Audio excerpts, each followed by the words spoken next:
I'm recording. All right, we are live. All right, epic stuff, guys. Okay, we are live on the show. I'm gonna send this link actually to Judy Wood. All right. Yep. Definitely. If the debris so hot, and even if the transport takes time, how long can digger? Yep. Can't have localized heat only at the digger bucket. Okay, anyways, yes, here is the live stream link just starting now. All right, hopefully this works. It's the right one. Let's see, this should be working. Okay, this is the right one. Okay, anyways, we are live. And okay, so I sent this to Judy Wood. I just talked to her for an hour. All right, anyways, can you all hear me? Oh, this is finally opening up pop-out chat. Okay, I'm the Odyssey one. 1 second, guys. Just getting some nitty-gritty sorted out. So I have to cut the grass and so on. Oops. Pop out chat. Okay, can y'all? Okay, audio's good. Why is it hidden there? Okay, I gotta make this higher up. Like this. Alright, so now that's better. Alright, your layout looks good too. Okay, epic stuff. We got a good layout on this is out there showing. Alright, anyways, hopefully actually maybe I could put I'm gonna just do some next level setups here. Okay, I'll do only this one here. No, never mind. I'll just put it like this. Or all the way here. Okay, so anyways, Steven F is posting like crazy. Steven F, where's can you hear good? What are you posting? Where are you posting at? Okay, this needs to be away from my thing. Anyways, I just need to sort out some stuff. Anyways, I had to put this like this then. Okay, I'll do it like that. All right. Anyways, and I'll move this out of here. Okay. Okay, what's Steven F doing? Steven F is posting like crazy. Okay, good evening, inmates. Okay, we have a whole bunch of people on the show. We have 9 people already. Okay, and how's my audio and so on? I need to check that out too. Okay, hey y'all, Rotary Matrix is in the show. Alright, 1 second, I'm trying to sort out. Oh, actually, there's Steven F posting some crazy stuff. Okay, I see it now. So he is posting some crazy stuff. Steven F is posting absolutely crazy stuff here. Okay, we got some photos, we got memorials, we got some Illuminati occult stuff. The group but didn't want to compress. No, it's fine. This is okay, it's not compressed. Why can't I just click this? Some of these I just don't know why it doesn't click. I don't know why it's like this. So I have no idea what's going on here. And so the trick is, well, you can just like I compress it through here, but I put links so you could get the original to everything. Like this is but again, compressing it just easier for presenting. Telegram MES. Okay, so anyways, guys, so how's my audio? I'm gonna check this quickly. I'll try to do it before because I think Judy Wood might be watching or might possibly be listening, so you gotta be on her A game whenever she's on the show. All right. Anyways, so I'm gonna say you can all hear me fine. I'll click on this thingy. I'll move this over here. Okay, I'm trying to do rapid fire a million things at once. Okay, I'm just gonna hide this thingy. This is gonna go away. This is gonna go here. And we have okay. This thing goes like this. Okay, that's just gonna be like that. Okay, there it is. We have everything set up, and we are good to go. Here now. Okay. So anyways, so we got this here, and I'll send it everywhere else. Can y'all hear me on Rumble? Can y'all hear me? You guys can pretty much hear me, I think, fine. Okay, and then I'll post it on X. So again, the stream's gonna be quite wild. Okay, and all right. So and then where else is it? It's on Odyssey. And then I'll only message on the ones that actually get comments and so on. Okay, audio is great. Okay, epic stuff, guys. We have audio is great. Tammy says great. Let's have a quick listen on this once it shows up on the bottom. This is but again, okay, epic stuff, guys. Okay, we are golden. Okay, so and I'll send the notes here. So here's the notes. Here's the link to the notes, guys. Here's the link to the links and so on. So anyways, guys, MES Livestream 116, and in quite a fascinating I didn't do this on purpose. It just somehow became 911 like reverse and backwards. So 11 6 yeah 116 991 backwards and then flipped. Is Dr. Wood expected to be a guest today? That'd be incredible. If so, no. Well, she's always invited, but she wants to be lay low. So but she may or may not be watching. I'm not sure. So I didn't get a reply, but she might be. But anyways, be on your good best behavior nonetheless. Anyways, guys, hopefully you guys enjoyed last week's live stream. That was pretty wild. Getting sworn at by Nancy. Anyways, guys, okay, guys, so here's the OKC bombing 1985. Absolutely magical stuff right here. Illuminati confirmed. Yeah, Illuminati confirmed, guys. 116 OKC. So this right here, according to my MES duality philosophy, this means yes, it was direct energy weapons. Basically, yes, the similarities are right there. And again, this is pretty striking. So the thing is, we gotta find out what date this photo is. But I think like all the photos I've seen, it looks like this. I haven't seen anyone that shows a lot of rubble. It literally looks straight to the ground level, not below ground, just straight to ground level. And apparently, it's supposed to be like a rental truck full of explosives. Like what? Explosives in plural. So it's like it should be random, not a cylindrical cutout, as Judy Wood said. A spherical bomb does not create a cylindrical cutout in a building. So like exactly perfectly, and it's like this wide there. Yeah, this is, and again, this is on the left here is also, and also there's toasted cars as well. So we gotta check out how many toasted cars and all the weird effects on it. So, anyways, guys, so that's that part. I didn't have a chance for a trailer. I didn't know what in my mind was a trailer. Okay, MES future guest, benefactor from Beneficent TV will join the show periodically. And also, guys, MES roundtable. We're gonna do a 9/11 roundtable where it's gonna be a Zoom call. Well, you guys can join in too. And the first one, we'll do it. We'll try to do it monthly. So December 6th, 2025. So keep that in mind. This is to counter the Boston 9/11 Truth and a 9/11 Truth Disinfo Clown Show. And also, MES going to visit the Hutchisons on from November 17th to 22nd. So stay tuned for that. Tammy says, I still don't get the Saturday stuff nor the Bob stuff.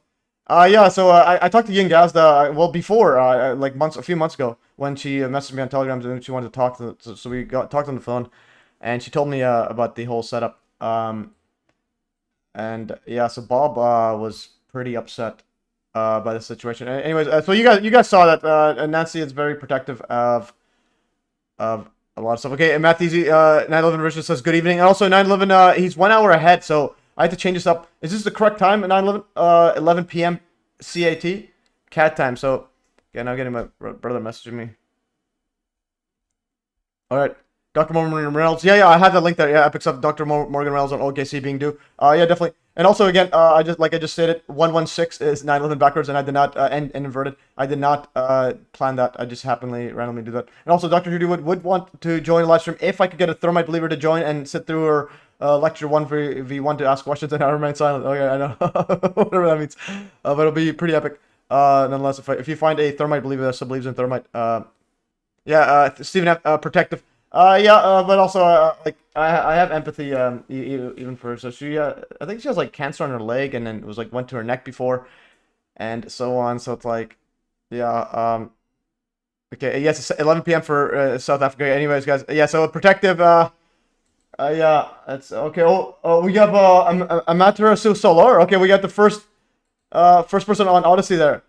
Hi, Amaterasu. Okay, guys, we have you have Prime Real Estate, Amaterasu on Odyssey. You're the only one commenting. Epic stuff there. So you have Prime Real Estate. Basically, you comment, it gets read out most likely. All right, guys. Anyways, and also, guys, feel free to invite any potential guests on my behalf if you think this would be if you think they'd be great on the show. And also, it's a good way to root out who's a gatekeeper or spook and so on. Anyways, guys, random notes. MES, let's go over this and we'll go over some of that stuff. But also, before I even get to the poll, I'm gonna do this. So during this entire time, I'm gonna try to go 2.5 hours. Maybe John was warned not to do further experiments, or else. Yeah, I get that, especially with 9/11 when he says gravity collapse and so on. I kind of get that vibe, but it's a bit weird. But anyways, you guys make of it what you want. But nonetheless, if she allows me and John to do some oil separation experiments, that's big. That's absolutely big. wonder if her cancer was natural or synthetic origin. I think it was. Well, I think it was natural. Mainly because okay, Matter Sir says, well, awesome, yeah, awesome again because you have prime real estate on Odyssey. Yeah. So the other thing is, I think she has a yeah. Anyways, I don't wanna give out some more personal stuff. I'll just keep it at that. Anyways, guys, just have empathy for all people.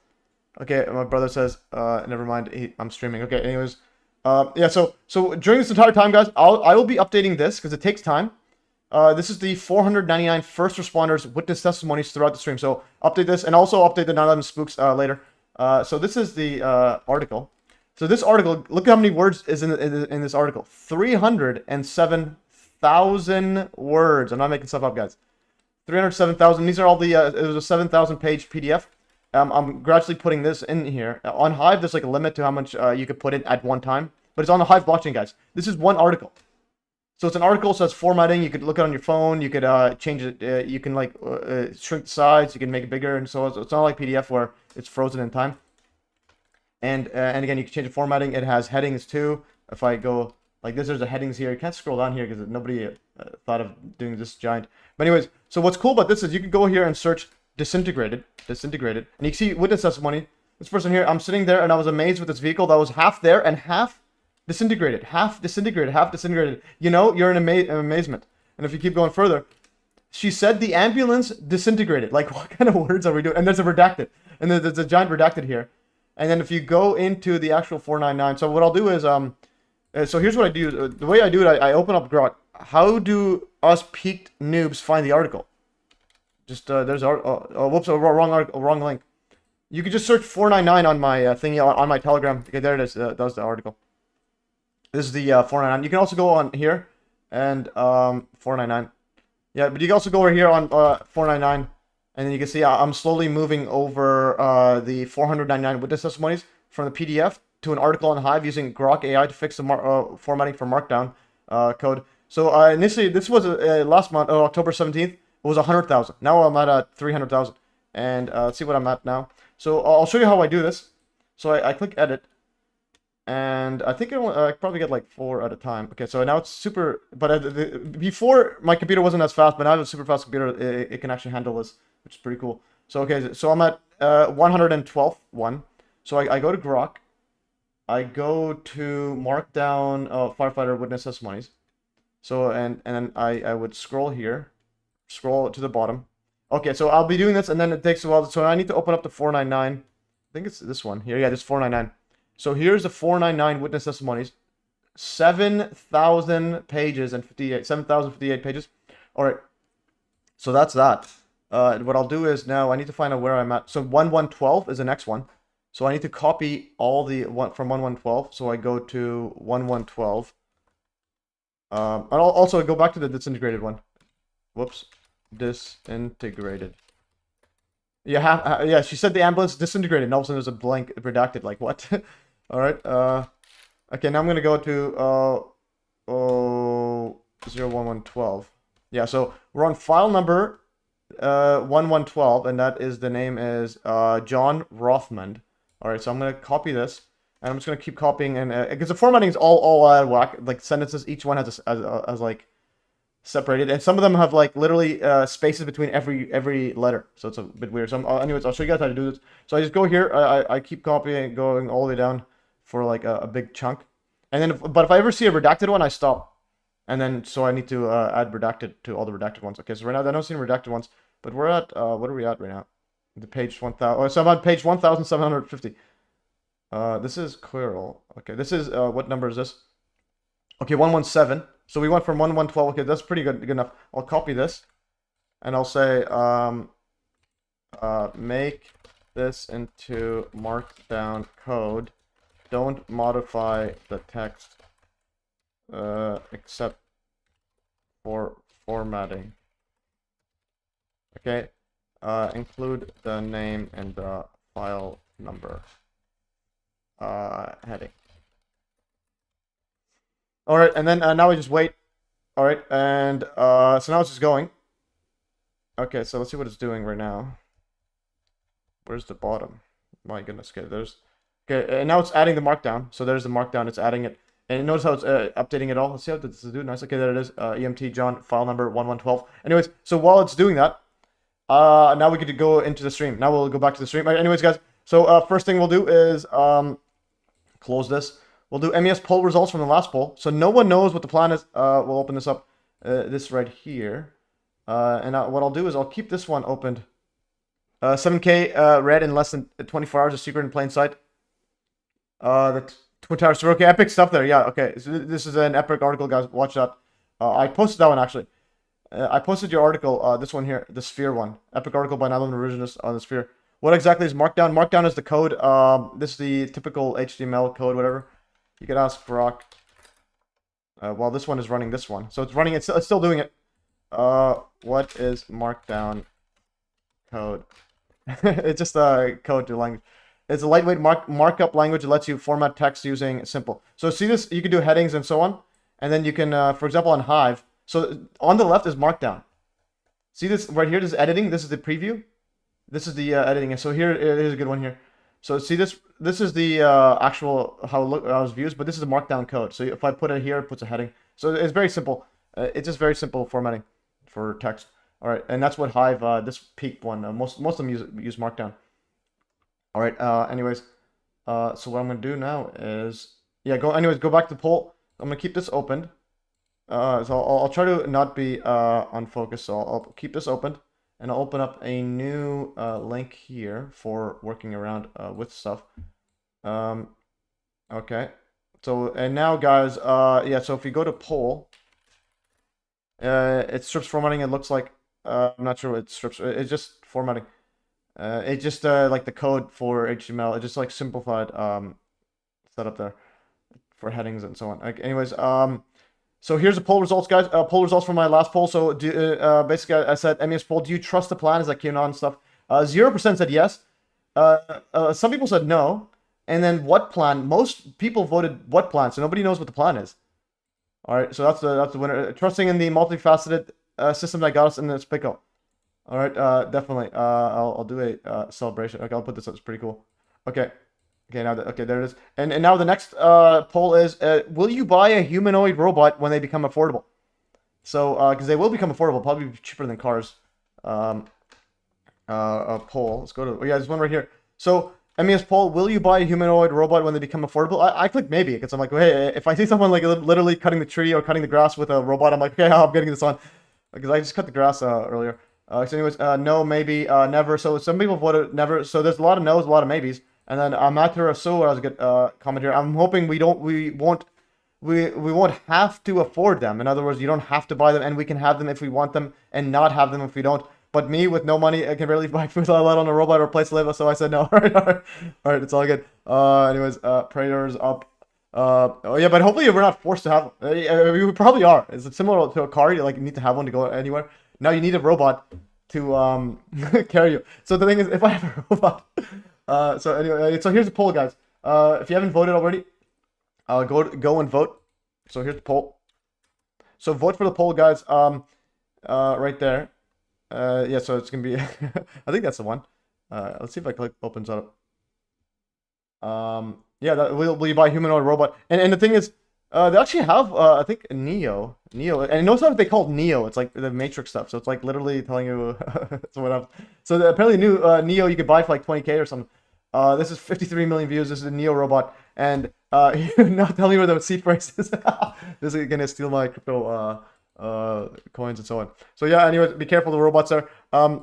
If I have a robot, whenever I think of a robot, this is the first thing that comes up. Rosie's robot might be nice. Okay, so here's the if I go to Dave Chappelle Diddy skit Diddy Diddy security guard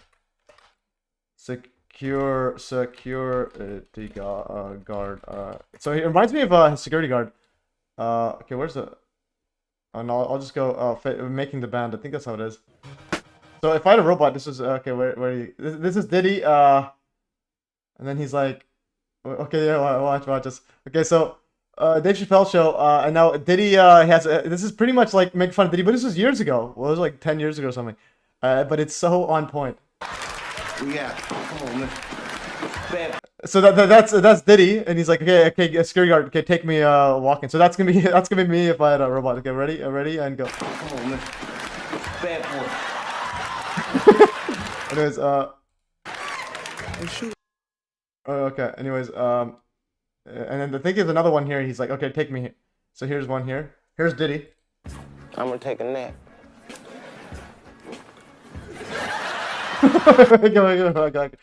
Okay, he's like, That's right. Go out there and get daddy a hit. I'm gonna take a nap.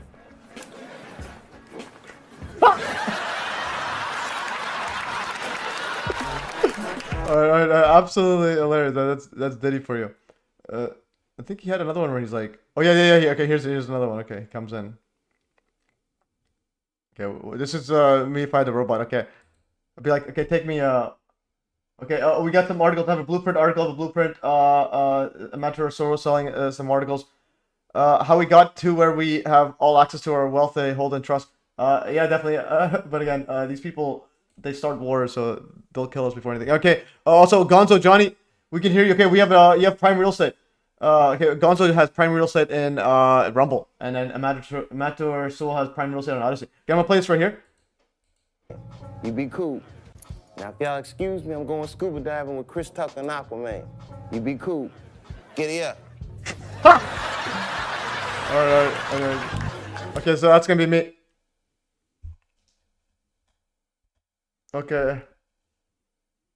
Okay, she says it doesn't look like it. Okay, I don't know why she's saying it's not working. Okay, so Judy would send me a message saying it's not working, coming in late. Yeah, so anyways, I'll share this here because it's pretty funny. Okay, so that's gonna be me if I had the robot. Imagine Diddy with Diddy robots. Alright, that's gonna be okay. 1 second, getting a message from are you gonna talk? It doesn't look like it. Maybe you gave me the wrong link. Oh, okay, no, I will talk about Diddy. Okay. Yeah,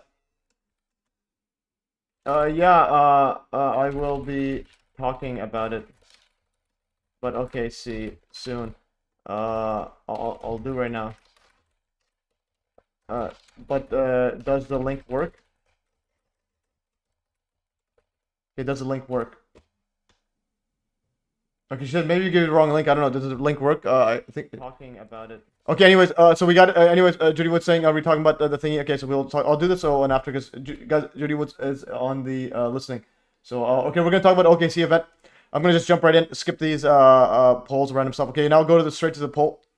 All right, guys. Timothy Solomons in the show. Okay, anyways, I'm gonna go right here. So so the thumbnail about the yeah, I'll read this out first, guys. So join me as I deep dive into the April 19th, 1995 Oklahoma City bombing to see if it was actually the result of a rental truck full of explosives, or if the evidence points to more exotic directed energy technology. All right, and we're just gonna go right here because Judy Wood is listening, and when she wants something, she gets... All right, let's go. All right, so the thumbnail I made right here. So this thumbnail right here, there's the toasted cars. There's the side here of like literally cylindrical cutouts, and there's a whole bunch of people here. I gotta find the exact time of this. But anyways, so the thumbnail, the first one was from here. This is the it says Federal Building in the back, and this is the building is called Alfred P. Murrah Federal Building. 2 days out. This is 2 days after the bombing, viewed from across the adjacent parking lot. So the question is, how close is the parking lot to it? So from the parking lot, we got this whole bunch of rusted out cars there. All right, and then the other photo, I got this one here from over here. Thumbnail was from that, and this one here, Britannica. Okay, this right here. So Oklahoma City bombing. Yes, Oklahoma City terrorist attack.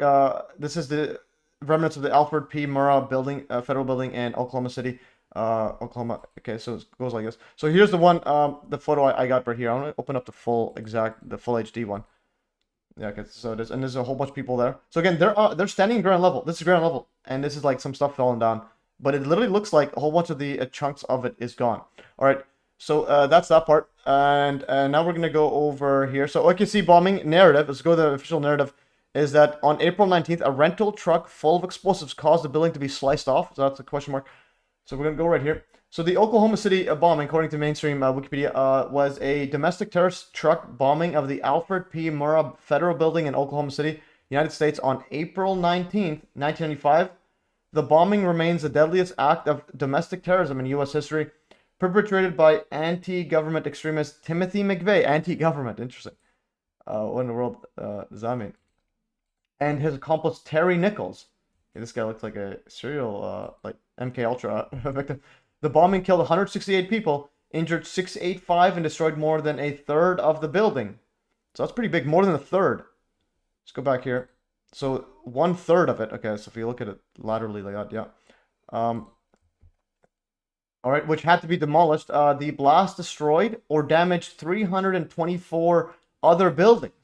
That's a lot of buildings, actually. How does an explosive cause damage? And cause an estimated $652 million worth of damage. The Federal Emergency Management Agency, FEMA, activated 11 of its urban search and rescue task forces consisting of 665 rescue workers. So what are the odds? You got 665. They'll lower it by one, so that we don't look all up in arms. The guy who took that photo is USAF, United States Force PR, US Force PR. What does that mean? The Stephen F says that. So a rescue worker was killed by being struck on the head by falling debris after the bombing. After the bombing was killed. Okay, within 90 minutes of the explosion, McVeigh was stopped by within 90.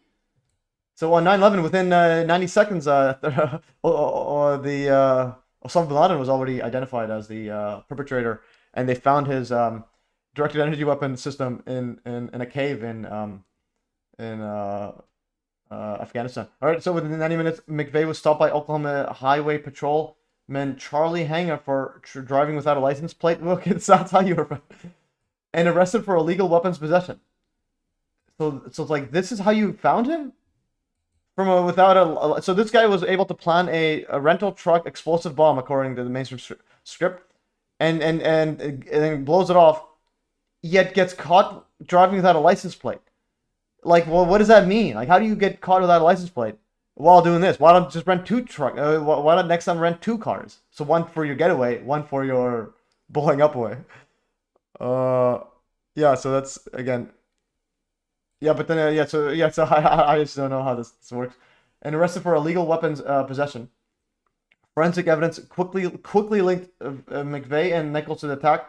Nichols was arrested, and within days both were charged. McVeigh and Laurie Fortier were later identified as accomplices. McVeigh, a veteran of the Gulf War and a sympathizer with the U.S. militia movement, had detonated a Ryder. So this is the truck.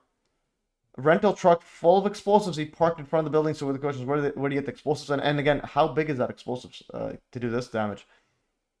Staff Sergeant Preston Chaston is the photographer of the photo. Okay, so that was a U.S.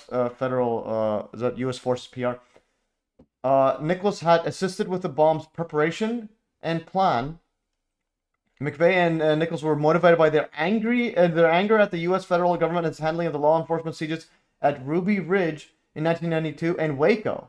So what's going on there? It was a siege on a cabin occupied by the Weaver family, and this came to rest under a bench for failure to firearms. And this Waco was a siege of the U.S. federal government compound belonging to a religious cult known as the Branch Davidians. Between February 28th and April 19th, I guess that's an interesting date, 1993, so April 19th, as well as the 1994 federal assaults ban. Okay, McVeigh had timed the retaliatory attack to coincide with the second anniversary of the siege in Waco and the battles of Lexington and Concord, and the first engagements of the American Revolution. So anyways, so he was able to do this with timing. So he wasn't just doing it randomly, according to the mainstream script, and has a rental truck, but then gets caught driving the license plate.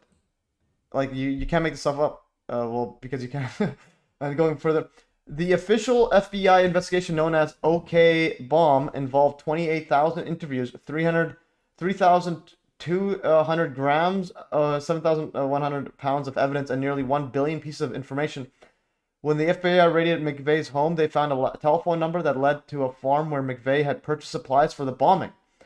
So he had some sort of manure bomb or something. The bombers were tried and convicted in 1987. McVeigh was executed by lethal injection on June 11th, 2001. What day is June? June is 6/11.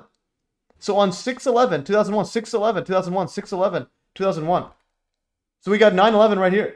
So we have it confirmed. Oh yeah, so we literally just solved it. It's literally 9/11 precursor. and so on. The messages there. Okay. Yeah, so that's pretty mind-boggling. Okay, so that's actually mind-boggling. Okay, so June,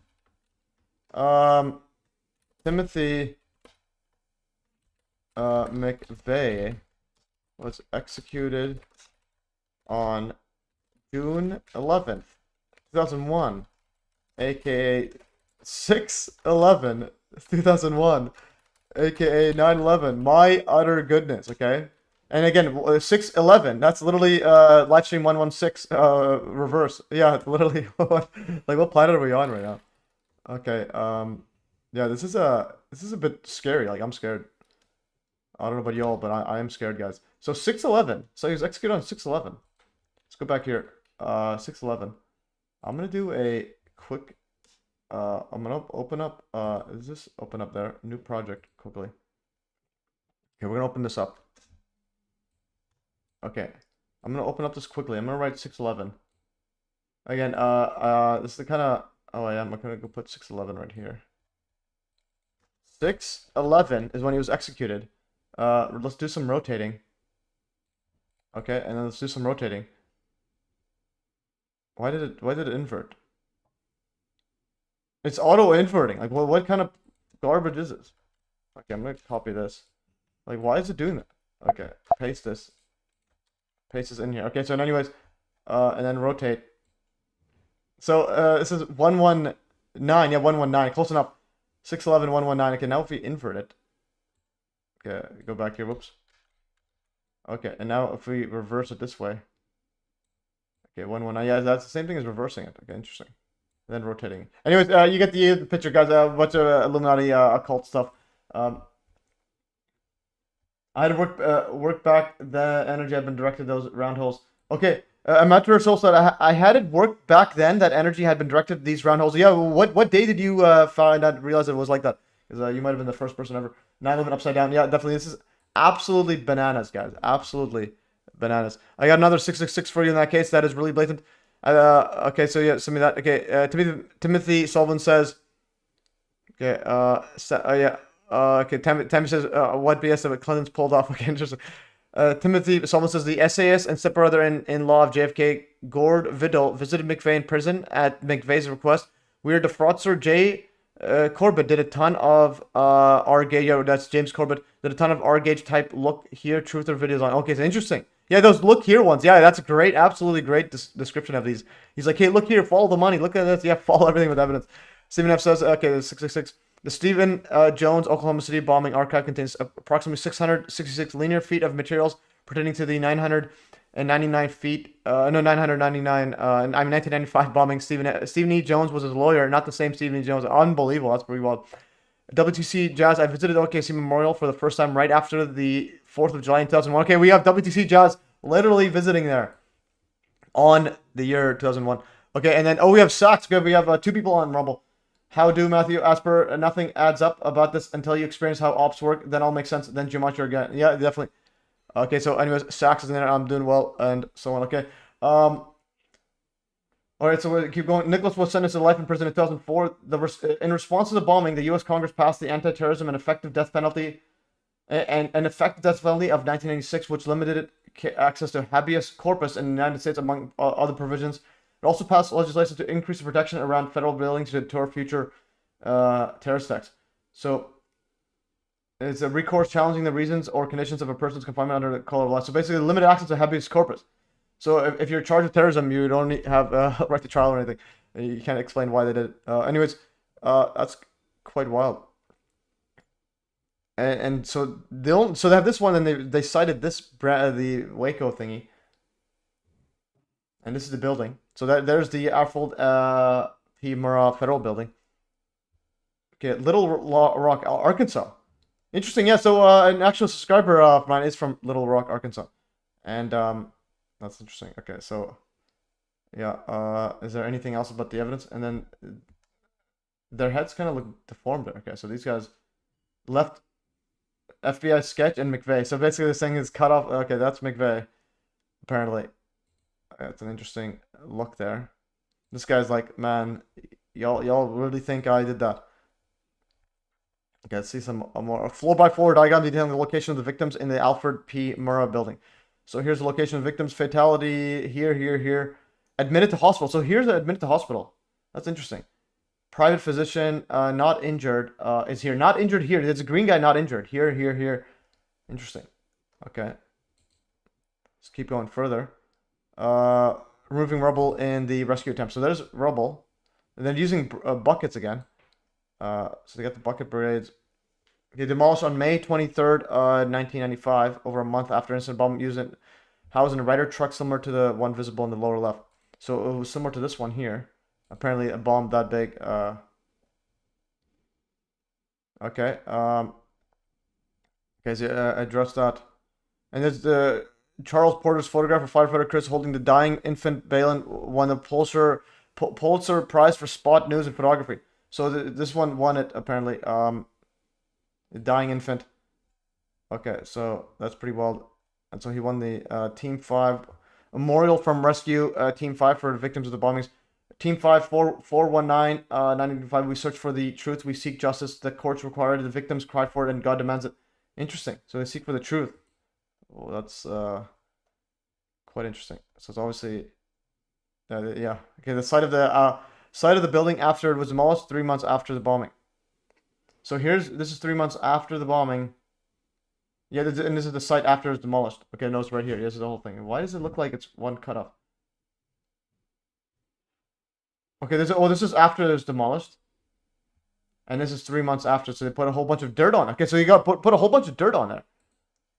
Okay, so they put a whole bunch of dirt on this. That's interesting. 3 months after, they put a bunch of dirt. Okay, so we got another parallel. Dirt 3 months after demolition. Okay, so they loaded that up. That's pretty interesting. Like, why are y'all doing that? Again, okay, so we got that. It's a load up with dirt, so we got some similarities. Again, here's how, again, that's how I do stuff. Yeah, Methminer says, DGW is here. Hello, you're my hero. Yeah, so, Dr. Treewood, if you're listening, Methminer says you are his hero. I tried to check the magnetometer data for OKC bombing, but it doesn't go back to 95. Oh, yeah, that's a great idea.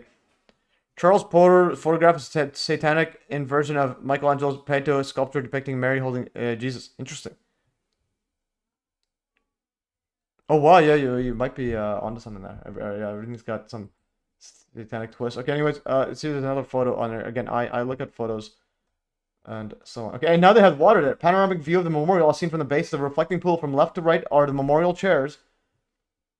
A gate of time and reflecting pool, the survivor tree, and the journal record building. So we got a whole bunch of water here. They're now placed a large water memorial in OKC Foundation. Okay, so we got a bunch of water. So again, we got a lot of similarities. And I kind of feel like 9/11, we literally have like a huge key to all this mumbo jumbo. Okay, so I'm going to save this. All right, I will save this. All right. Okay, Matrix also says change it to vector. Change it to vector. Was that on Camtasia? Yeah, I was using Camtasia because I used to use GIMP, and now I just use that because I can do video editing at the same time. I can make GIFs and so on. I mean, like videos and photos. They've now placed a large water. Yeah, so there is a giant water there. All right, so that's OKC there. So that's, again, the mainstream narrative is again, if you believe it, I don't know what to say to you. And also, he was born in 1968. No way. So 1968 is when pretty much construction was beginning. And the 2001 Space Odyssey. Everything's 1968. So I had this called Trump birthday. Whoops. Let's go to the full notes. Notes here. So if you go to see my Trump occult one, this is the birthday, 1968. Yeah, so 1968, 9/11. Yes, so he was born on 1968. That's an interesting one. I'm gonna, because it's. I'll show you how it's. So, let's go. Born on 1968. So he's born in 1968. And if we go right here, 1968 is first 9/11 emergency call was made by Alabama. So we got the 911 call on February 16, 1968. We got Stanley Kubrick's Arthur C. Clarke's movie 2001 Space Odyssey, 1968. We had World Trade Center construction began August 6th. That's the Hiroshima anniversary, 1968. And coronavirus first shown in print, 1968. And then we got Apollo 11 Legend Moon Landing. But again, I actually think that I have the definite McVeigh biography aberration in the Earland of the real. He had connections to the Area 51 and UFO culture. We know that the connection to 9/11 obviously. And, yeah, that's quite wild. Yeah, you're on another level of this occult mumbo jumbo. All right, let's keep going. Okay, that's this guy. Gulf 4, and he's Gulf 4 veteran too. Okay, so we got a Gulf 4, and again, and he was age 33. Age 33. So they waited until 2001. Age 33. Okay. So now we you guys all thought we're not gonna get a 33 in there, huh? Okay, he was 33 years old. Okay. And now whenever I think of 33, I think of this. 33. Yeah, so whenever I think of 33, so here's another one. Trump approves a nuclear weapons test. And then we got Putin outlines nuclear test. We got Trump orders U.S. to resume nuclear testing for the first time in 33 years. So the CIA, after every event that takes place on the world stage, 33. So this every time I think of see the word 30, the letter 33, I mean the number, I see that. I think of this. This guy just dropping 33 on everyone. So he was 33 when he died on 2001. It's like that's next level. And he was born April 23rd. So 23 is a big number too, apparently. That was LeBron James and what's his name's number and Michael Jordan. OKC has a control opposition as well. I remember seeing a few sites about pre-planted bombs in buildings. Yeah, that's usually what they would say. There's always a control opposition. But the thing is, the control opposition only gets as big as the noise that the real opposition makes. So like A911 Truth was formed literally right after formed strictly because of Judy Wood. So it's like so basically if you want to step up and get the truth out, expect the control opposition to grow bigger. And yeah, so years for verse 1988, 1991, interesting. And this is 1988 was when I was born.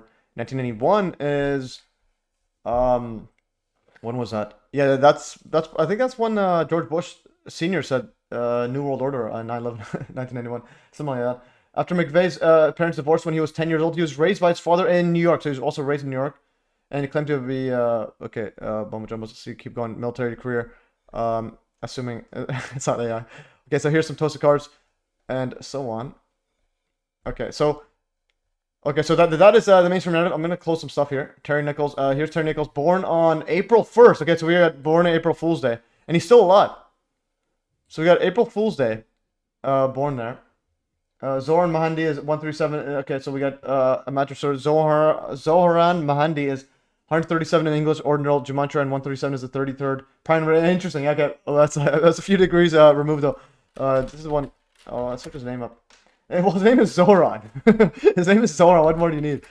Or his name is Zoran. That's not a normal name. Okay, 822. Okay, 137. Yeah. So the only ones I like is this, and this one times by 6. Just because I have my own personal reasons for that. Okay. So anyways, first degree. Okay. So I'm gonna close some stuff here. All right. So now we covered this. The mainstream narrative. I always like going through the mainstream narrative. Now I actually want to see if there's any actual footage. OKC bombing. Live footage. So is there any actual footage that there? Okay. Oh, how OKC bombing unfolded on live TV 20 years ago. Okay, so we're gonna see this exactly how it was. Oh, that's interesting here. What are the odds? Yeah. Oh, this is that's a moon one. Never mind. I thought that was a Trump one. Okay, anyways. Oh, okay, we're gonna go with the original OKC bombing videos on the news. FBI confiscated all the footage of the quote bombing. Yeah, but we'll see what the live one is. Because again, even if they show a video, the live one is pretty good stuff here. And here's some stuff here. Get flashback news. Okay, we're gonna see the actual flashback. Okay, we're gonna open up how OKC unfolded on air live. I think okay, I didn't see this one here, News Nation. Okay, we'll play this right here.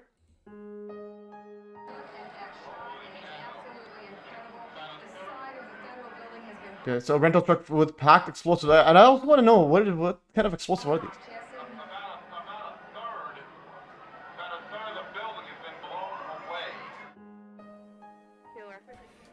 Hey guys, and how's my audio up the playback? News affiliate in Oklahoma City, KFOR, to bring you the latest that they're having live updates on this explosion that's happened at the federal court building in downtown Oklahoma. Oh, okay. Steven says there's interesting stuff on live. There appears to be conventional combustion flames in the nearby cars, but more exotic dosification haze on other clips. Interesting. Well, again, if it's a giant bomb, you're gonna have stuff turning on fire, regardless what material it is. Latest that Let's they're see what having happens live here. updates on this explosion that's happened at the federal court building in downtown Oklahoma City. We are a block from where the blast occurred, and they are just treating people here on the side of the road about a block. So I want to go back here. I didn't look at this properly. I'm gonna look at the actual. So the thing that matters is the actual imagery of in the videos of the actual stuff. KFOR to bring you the And the latest sound. they're having live updates on this explosion that's Okay, so happened. we got this. So we got. It looks like so we got some strong fuming coming here, and there's some cars. But the thing is, how close are these cars to it? Explosion that's happened at the federal court building in downtown Oklahoma City. We are a block from where the blast occurred, and they are just treating people here on the side of the road about a block away. We have heard reports that there. Yeah. Okay. So this is literally live, and there's like completely sliced off. Okay. So that means it's but there's a tarp on there on top. There's a daycare center in that building. We're looking at video of some of the victims. We understand now that we are seeing some pictures of the arrival of some of the children who were in the daycare center located in that building. The people that I talked to say they survived by diving underneath their desks. When you see pictures of what is left of the federal building, it's hard to believe anybody is walking. Wait, which is the building? That's this one here. Oh, yeah, there's the building there. And then the question is, how close was the parking lot? This is the different one. If there's any cars over here that's toasted, that's like pretty much a smoking gun. Notice there's almost no smoke or fumes from the building on almost all clips. It's coming from the cars. Interesting. Steven just made a bombshell possibility, but here I want to see some Pictures dust here. of what is left of the federal building. Okay. It's hard to believe anybody is walking away from this explosion today. And the question is, would there be a giant crater on the ground too? Like if the explosion is there? Like where's the actual car that's exploded? Today, It sounded like just one big boom, really loud. Then there was so much noise from everything falling in, though, you couldn't hear anything else. So he says everything falling in. Marsh, I've seen bombs. Interesting. Okay. So it's this right here. Explosion survivor. So she said she heard a giant boom, but then she couldn't hear anything from things falling. Let's see. Falling in, though, you couldn't hear. There was so much noise from everything falling in, though, you couldn't hear anything else.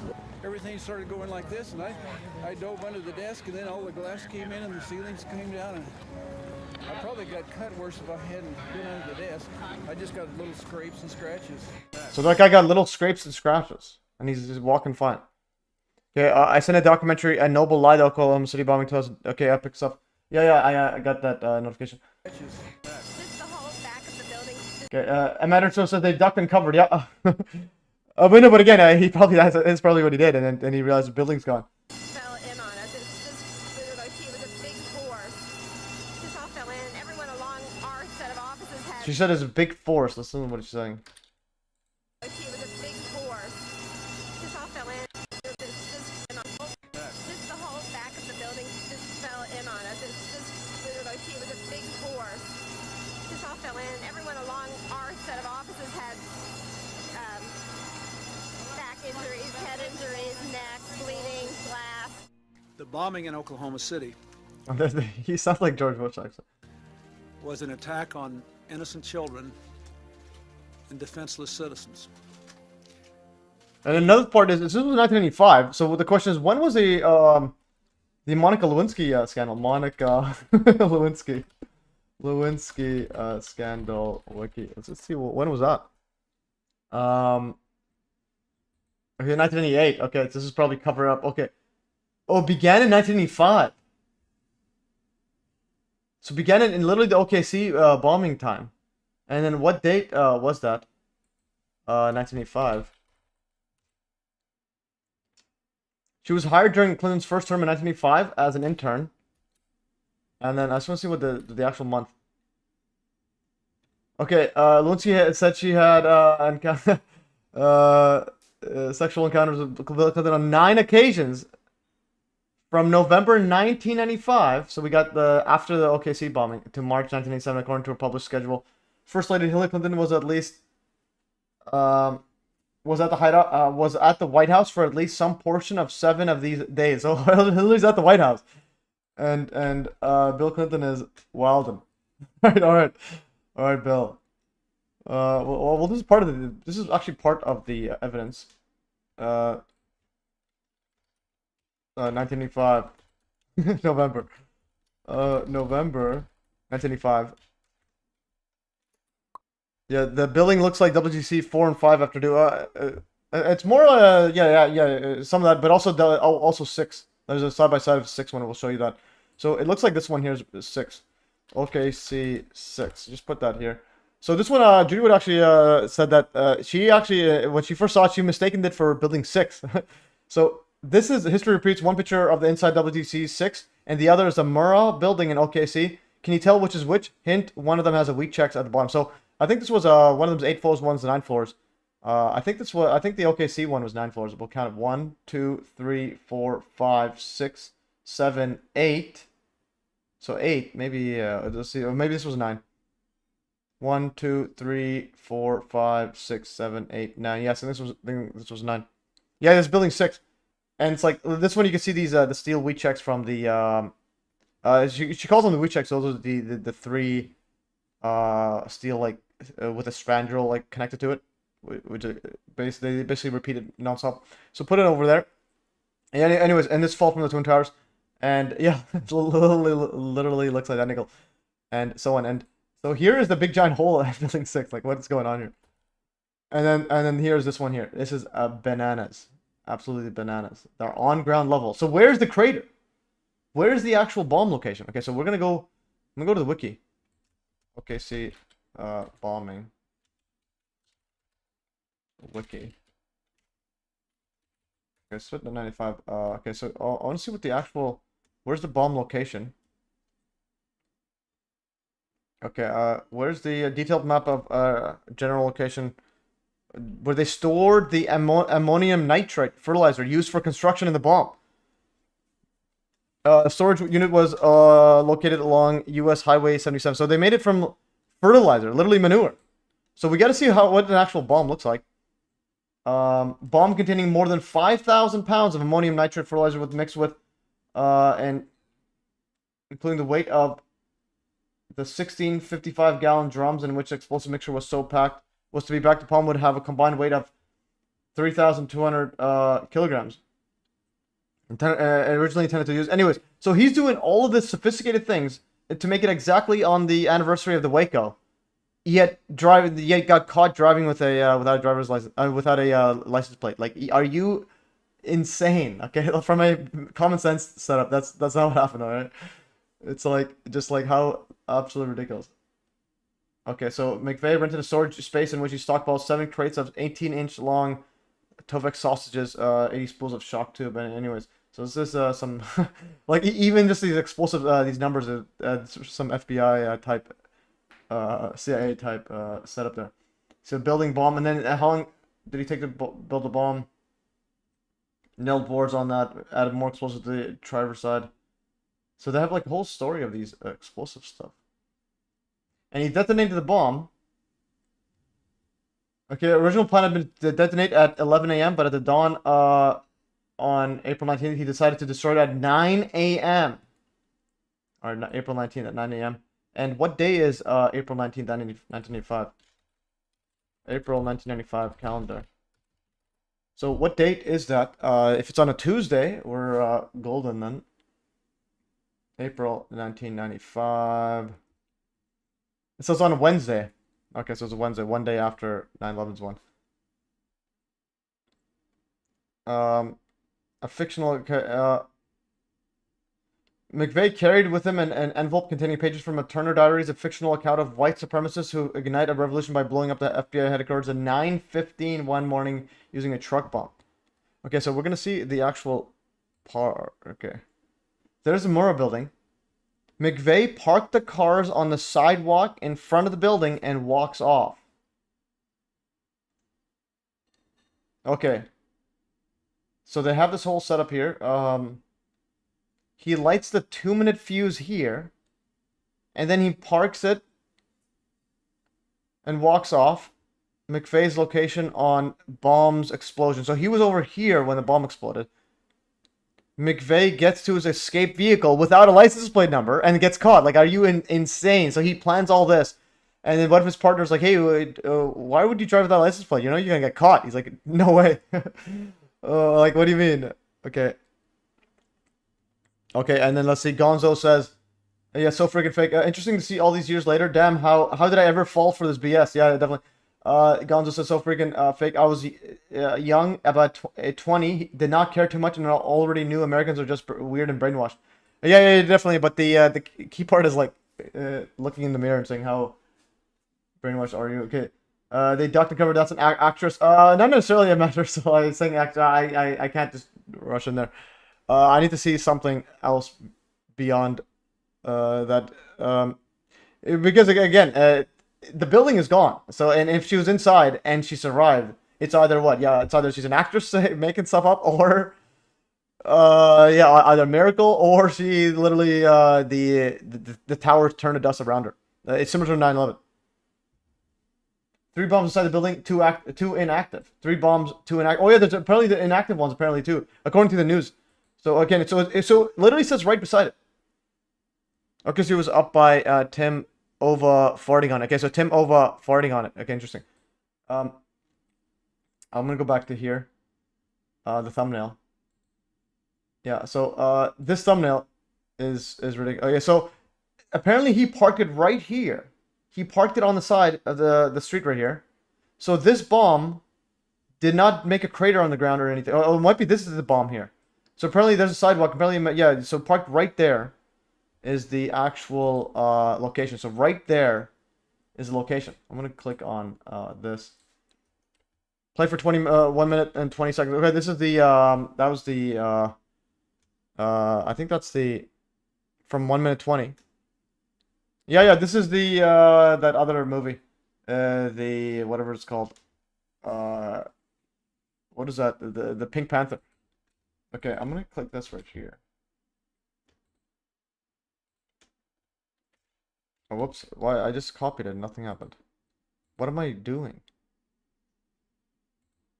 Like, where did it go? Timothy McVeigh. Okay, I'm gonna click right here.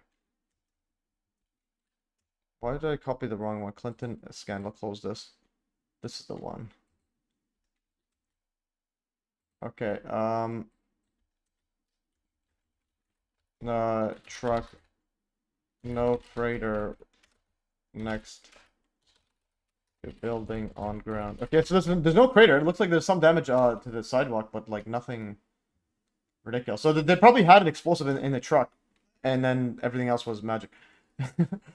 Alright, so they put that there, and then he just play this video at the from 120. Are certain do to that sweet child if you fail. Look, I've done everything you asked. Not yet. When the UN building vanishes, then you will have done everything I asked. What do you suppose they will call the crater, huh? The Dreyfus ditch. There should be no crater. No crater? But I want a crater. I want wreckage, twisted metal, something the world will not forget. They will not forget today. They won't? Wonderful. I have to tinkle again. Don't do anything till I get back. Too late. The countdown started. 1 minute.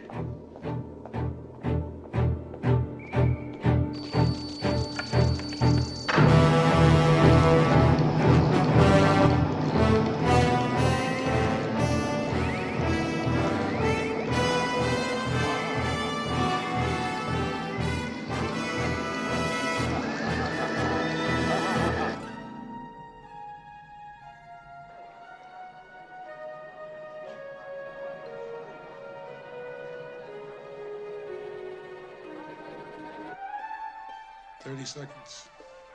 7, 6, 5, 4, 3, 2,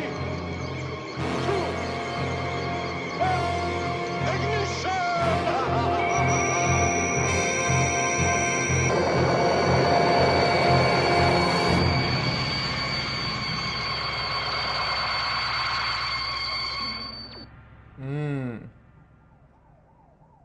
And again, I think that's a part of stapling. But yeah, so that's the United Nations headquarters in Manhattan, right next to the, right, like literally a 5 minute drive from the Twin Towers, and right next to Trump World Tower that's built in near 2001 or 2000. Yeah. So another thing is, did you guys spot the 666 in here? Anybody spot the 6? There's 777. What's next? 7. There's a 666. They have to throw in a 666 randomly. Okay, so we have to throw out of like, what's the point? There's 777 and 666. 7. 6. Whoops. I want to go back to this again.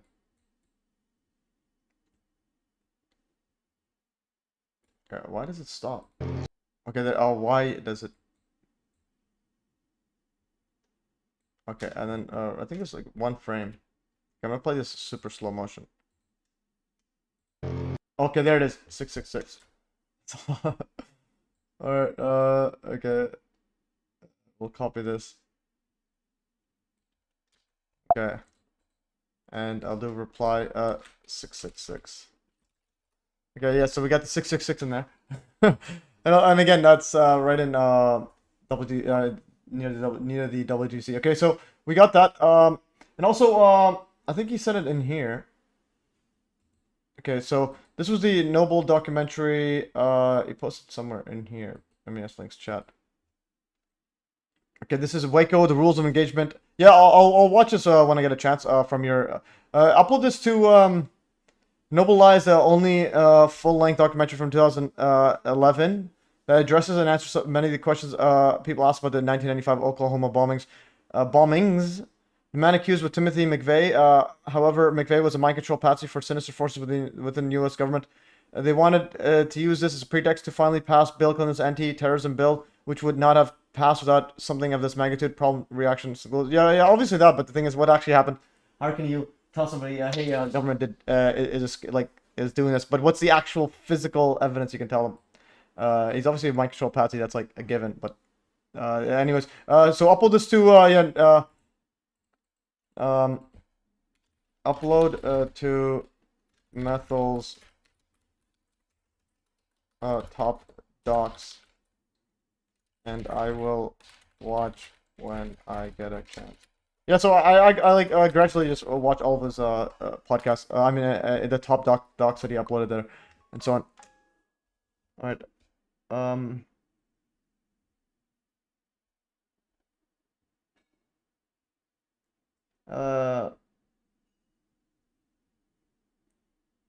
Okay, he's not in there. Anyways, guys. All right, so let's continue further in this journey. But I do want to paste these in here. So this is done here. I'm gonna quickly copy and let's paste this inside here. This is 116. We got up to 116. I'm gonna go and paste into here. This is 1112. So I copy. This is what I was doing before. Paste 1112. Okay, EMT John Rothenberg. Okay, good enough. What was it before? What? Oh, did the letters change? 1 second, and then I go. Okay, so good enough. Yeah, this made a couple of letters. It didn't make the cut because it was controllable. As soon as it says there's bomb pre-planning. Yeah, that's pretty well. To play, yeah. What you can also do is if you post something, Gary Jackson. Oops, copied a line about chemical plants making potassium nitrate similar to potassium nitrate salt. Okay, anyways. Yeah, so Gary Jackson, yeah, hopefully you guys can all join the 9/11 roundtable on December 6th. So I'm gonna go to here now. Okay, so here's just an idea of what I just did. So 116, I got up to here. This is 116, and then I will update. Okay, and then I gotta put my password in here. This is for the Hive block. Again, Hive blockchain, you just have your put your private key. We'll put it back. So when I edit it, what is it? So when I publish, it goes here, and I gotta or actually don't even do that. I'm gonna go to the bottom. Then I'll just do a hard refresh, and I will open this up again. Maybe I'll upload it with a warning. Oh, you could if you think it has decent things, you could put a warning saying XYZ is disinfo at this time, and so on.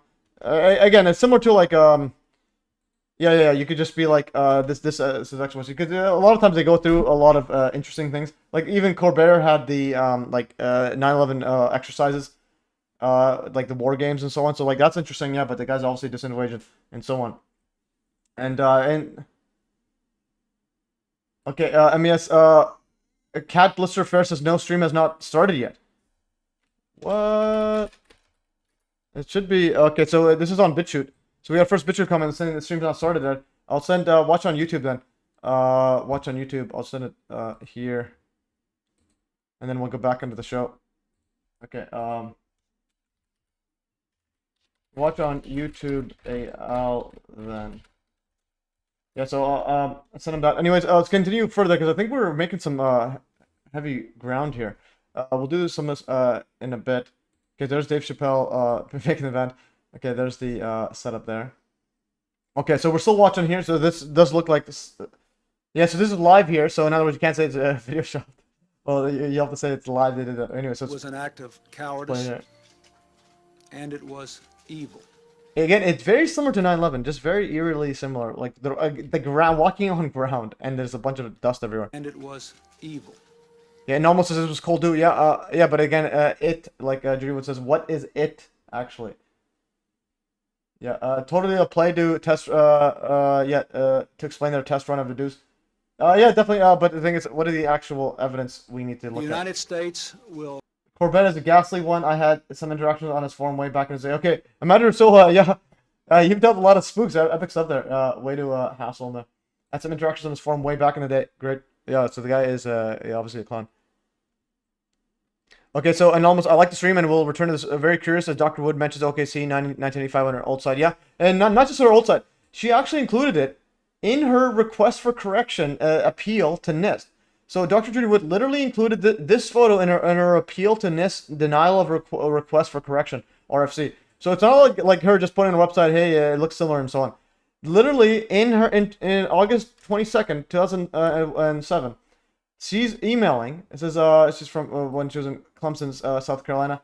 She's emailing to the Deputy Director of National Institute of Standards and Technology, appeal of NIST initial denial dated July 27th, 2007. And she includes, if you scroll down, she includes right here, the buildings in the background. She's talking about this one here, comparing with ARA's directed energy weapon or advanced weapon setups, which somehow included the WTC like in red here, with building 7 there, and all the buildings are in red. And they got right here where it looks like the banker. No, this is not Bankers Trust. This looks like building 3 there, and so on. Okay, anyways, and it says right here, the building and the, or right here, one photograph is in figure 2, is of the WTC, and the other is a Mora building OKC. Can you tell which is which? Hint, one of them has a weak check at the bottom. So she literally says this in her appeal to the denial of the request for corrections. So she includes this in there. Be like, hey, we all know you guys doing some OKC do stuff here. Yeah, so again, epic stuff, guys. Yeah, this is wild stuff here. Yeah, anyways, and almost, great, thank you for liking this. That cape is 6 out of 7. Oh yeah, that cape was pretty good. A 6-7, yeah, that's 6-7, 6-6. But that cape is pretty amazing. I do wish I had a cape.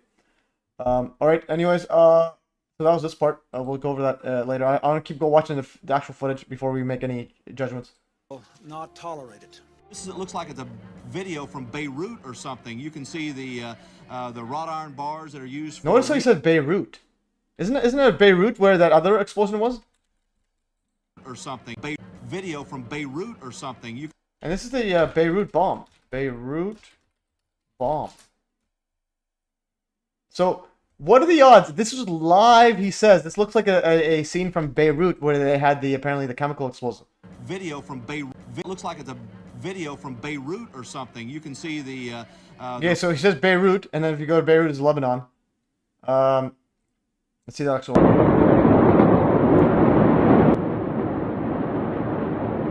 You got some flashes and everything.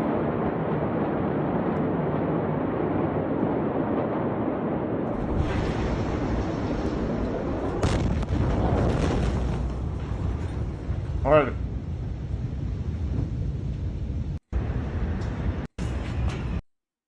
Yeah, so that's pretty wild. Like, that's absolutely wild. I'm gonna go to Beirut or something. He literally says Beirut or something, and I'm gonna copy this. It's just because he said Beirut. Beirut. Beirut. Okay, man, get this. Now it doesn't show. Like, how am I gonna do anything? B-E-I Rut. B-E-I Rut.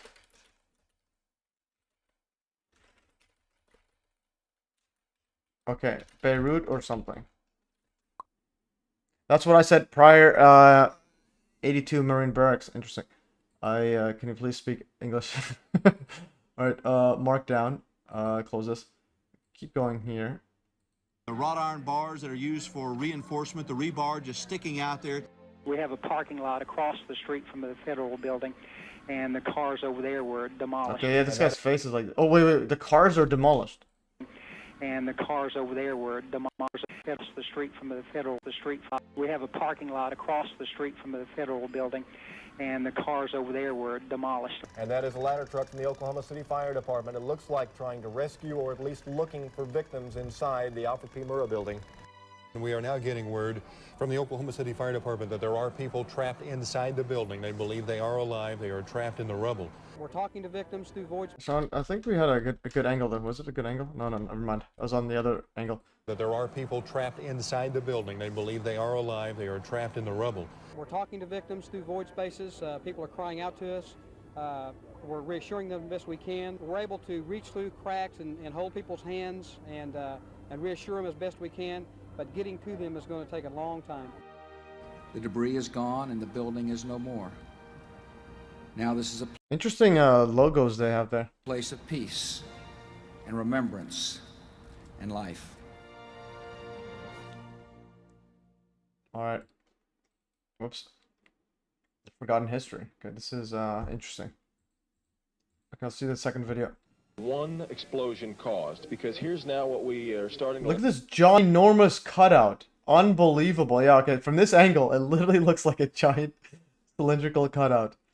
Like, what in the world? Okay, this reminds me of this right here.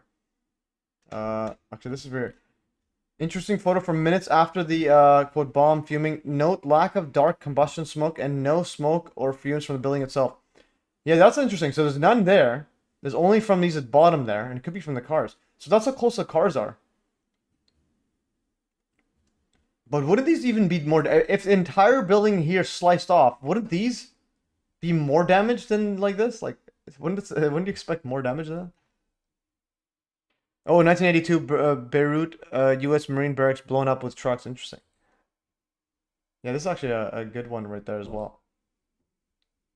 That's interesting. And they got the tarp, but again, it's like sliced off there. Or how does it look like before the actual thing? I'm gonna go to okay, so I'm gonna keep. What I'll do is I like this one up here. This photo is pretty good. So this gives us a good perspective, and it's like the cleanness. Like, I'm gonna open it up here. I'm gonna go into and say OKC building before bombing. So how does it actually angle around? Does it actually angle around there like that? Whoops. Okay, does it actually angle? So the other one would have been straight, I think. Alfred P building.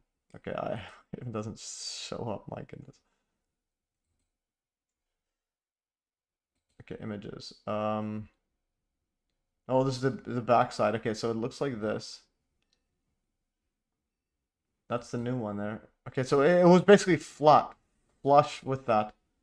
And that's the backside where it was the actual damage there. No, or let's go back to the before and after. Okay, so there's before and after. So it was literally just flushed down. But it looks like, is that an empty void there? Why is it a big gap there? Okay, so there was some empty gaps in there. Okay, this is a pretty cool thing, like a research gate. Like, okay, so this is a pretty cool site there. Okay, and so this is a giant hole there, and this is cut out straight to the ground. Then why is this? Oh, that's a truck. Never mind. This is actually a truck moving. Is that a truck? Yeah, no, that's a reflection off a truck or something. But should be flat there. So this is literally grounded. There's the explosion. There's nothing on the ground. Okay, well, this is a good link here. And this aerial photo is fascinating. Notice the strange circle patterns you can find on the ground, and also look at the strange dark patches on the building on the roof of the building. Yeah, there's stuff on the top there.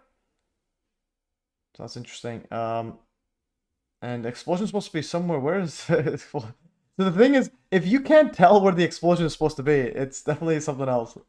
Okay, like where is this even supposed to be? How can a giant, a truck with massive amounts of like manure explosives do this, but you don't even know where the center point is? Okay, so we got that so far. Okay, so it looks like, which building is this? Oh, this is a building that got damaged. That building got down there. Okay, that's an interesting building. Okay, this is the one, 5 Sky Line Plaza. Guys, that's how it looks like. This is a truck there, in the way. But why does it have to be in the way? And notice they have WTC right there. I think that's no, yeah, that is the WTC. Why are they including WTC there? Like this is a big giant hole there. How come this doesn't have a giant hole? This is towers there. And there's the column. I mean the bolts like not removed. WTC specification. All right. Is there anything more? Okay, so that's a view publication. What is this guy's name in here? Okay. I want to go to OKC bombing before and after. Oh, there it is. Okay, this is the one.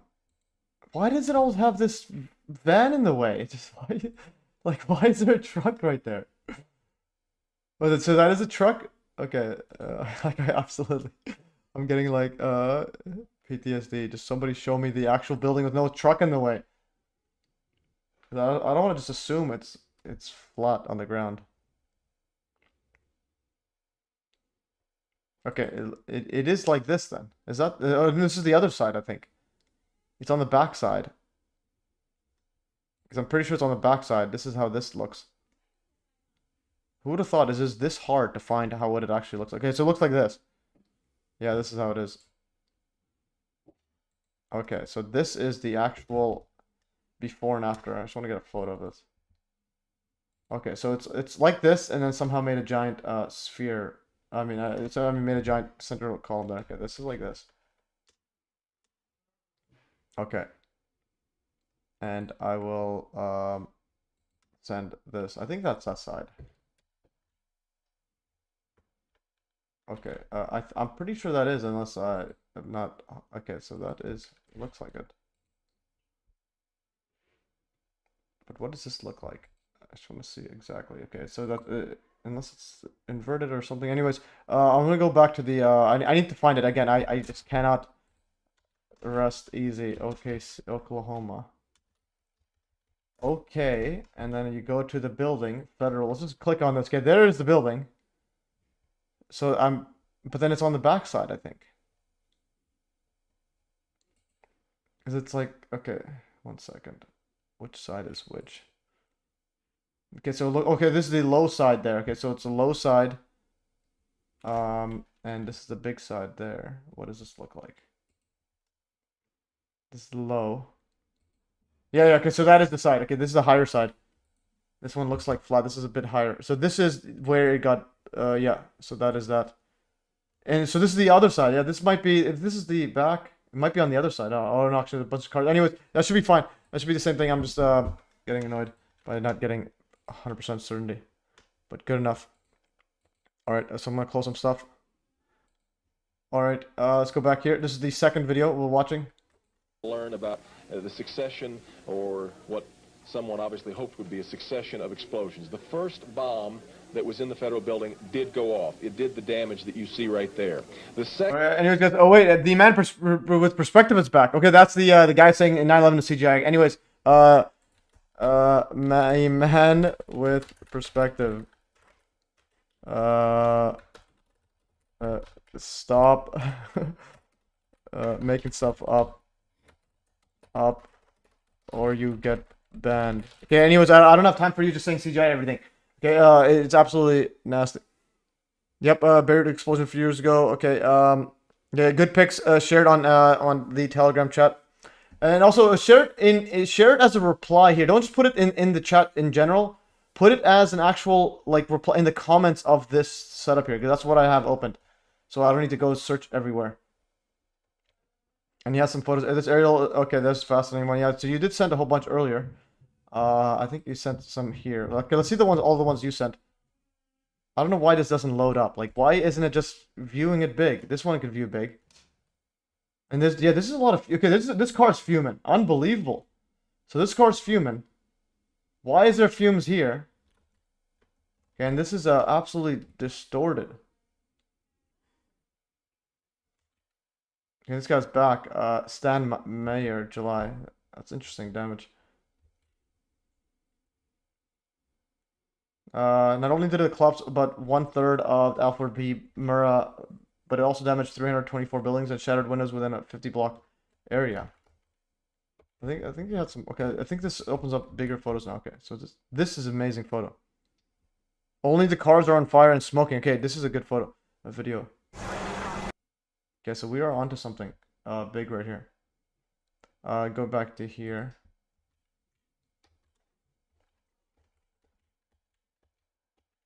Okay, and these are absolutely toasted, weirdly. Okay, I'm gonna lower my desk.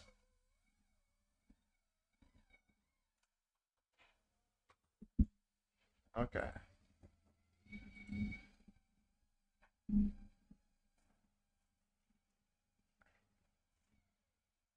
Alright, keep going. Okay, I lowered my desk. Let's keep, what is this one? It's the next one here. Yeah, so I don't know why, yeah, so I can't open these up. I just don't know why it's not opening. Maybe if I open up on here, go into the actual chat in here. This is on the application. I'm into the actual web app. I mean, not I mean like desktop app. Okay, so this is right here. Again, I can't open this. Like, what is the issue? Something wrong with these thingies here? Like, please re-upload it again. Okay, anyways, you already got the 9/11 said that was CGI. I'm not having CGI, but it's more to ask where the footage comes from. And no, don't ask. Yo, don't ask me. Stop talking nonsense. Or you get banned. Okay, anyways, a matter of perspective, I don't have time for this. Find some evidence of fakery and show it. I don't want to just say, hey, this is all fake, everything's fake. It's like, it's a photo. If you have correlating photos, they all line up. It's probably real. And if it's on live TV and it's showing it, it's probably real. They have it all coinciding with everything. Anyways, a matter of perspective, I already told you I don't have time for this. You're literally saying 9/11 was CGI, so stop talking absolute nonsense. Like literally the stupidest nonsense ever. BOK Tower, same architect as WC, connection to OK 9/11. Interesting. BOK. What is BOK? Okay, anyways, I don't know why this is not opening.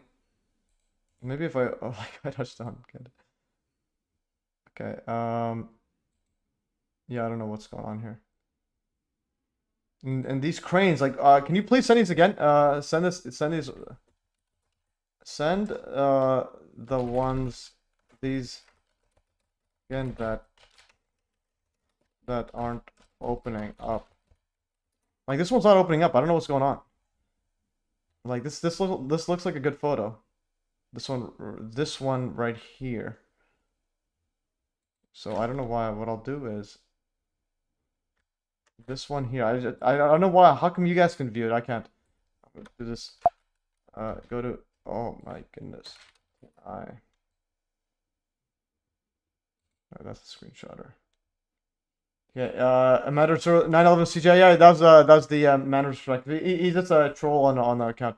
Like I'm telling him, like, I'm just gonna ban him if he keeps saying that. Like, please give some evidence or get away from my life. Okay, so here's the full one. Okay, this is a good one. So I did reverse image search. Okay, so we have literally no, I still don't know where's the explosion. That's the explosion?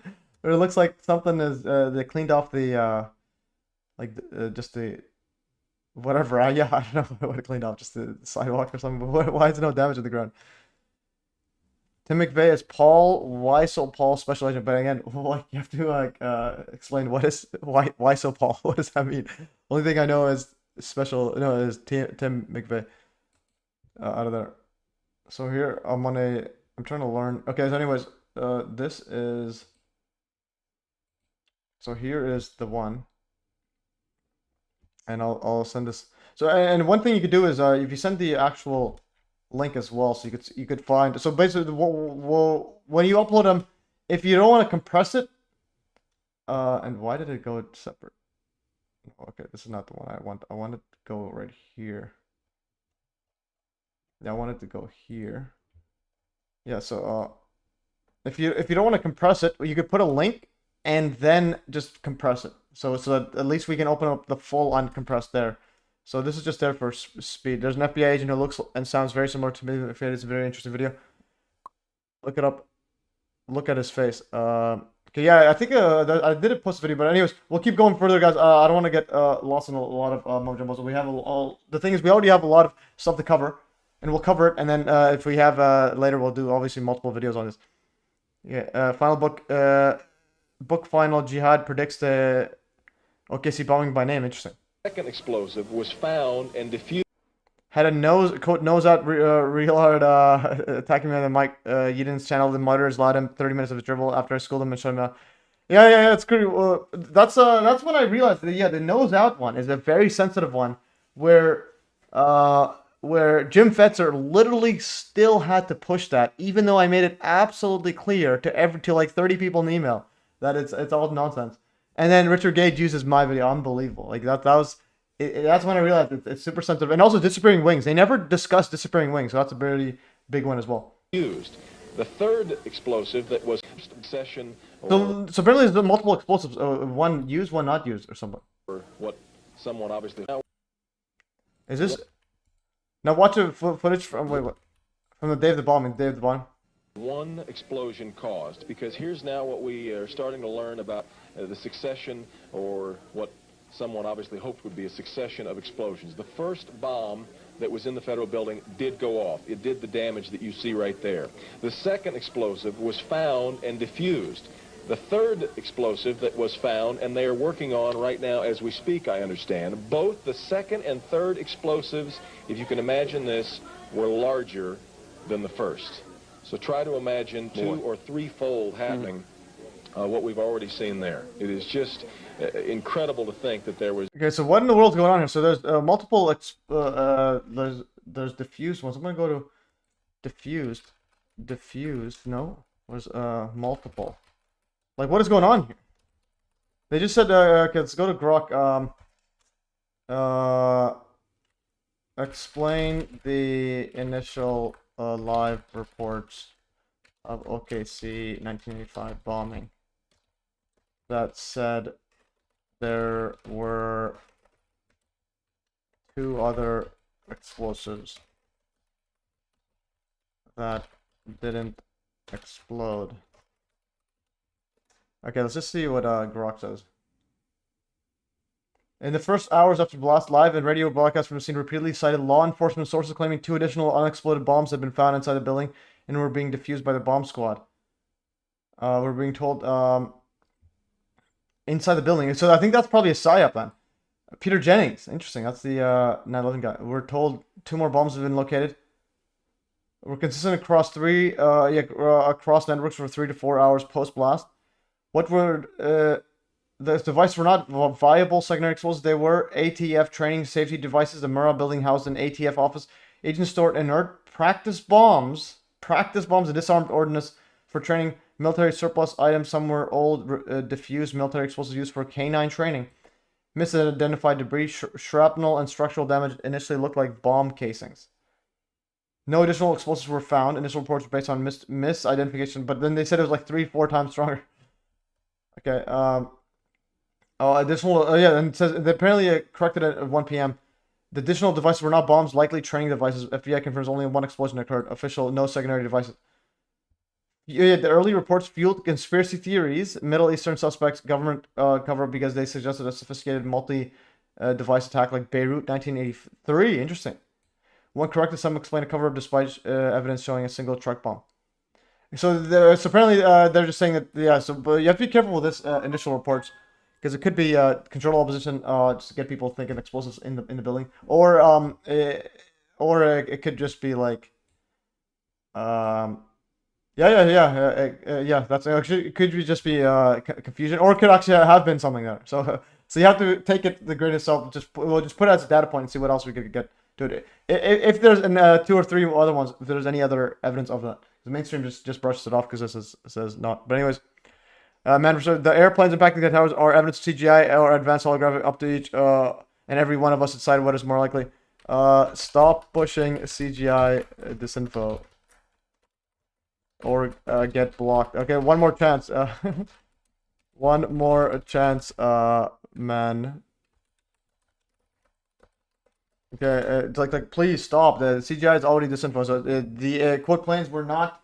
Yeah, they weren't CGI, but they weren't actual Boeings, but they weren't. And it was yeah, most likely a holographic. Like volumetric, like 3D plasma induced 3D images with possibly a carrier vehicle, possibly either for the explosion or explosion was another directed energy weapon setup. But again, it's advanced stuff. But anyways, stop pushing CGI. Literally, we've done this. I've done this many times. Go watch my videos on it. It's there's literally like every single footage all lines up exactly the same as every other angle. So and it's not CGI. So please stop pushing that. You get blocked. Like I told you every single time. One more time. I'm just gonna block you. I don't have time for this. It's just ridiculous. Absolutely ridiculous. He also said that I think he was also saying that the actual justification was CGI. Now he's sticking just with the quote planes. Okay. Anyways, let's keep watching this. Was that much heavy artillery that was somehow moved into the downtown Oklahoma City Federal Building. 2 other explosive devices were found that were not detonated, and they were larger than the first. I think he said another bomb. Oh my God, another bomb. We just saw, if you were watching there was a white pickup truck backing a trailer into the scene here. They're trying to move people out of the way so they can get it in. Appears to be the Oklahoma County Bomb Squad. It's their bomb disposal unit, essentially, is what it is, and it is what they would use to, if the report that we gave you just a few moments ago turns out to be correct, that they have found a second explosive device of some kind inside this building. They'll back that trailer down there, and the bomb squad folks will go in, and they will use that that trailer. You see the bucket on the back there, sort of, this is how they would transport the explosive device away from this populated area to try to do something with it. The Justice Department is reporting that a second explosive device has been found in the AP Murrah building in downtown Oklahoma City.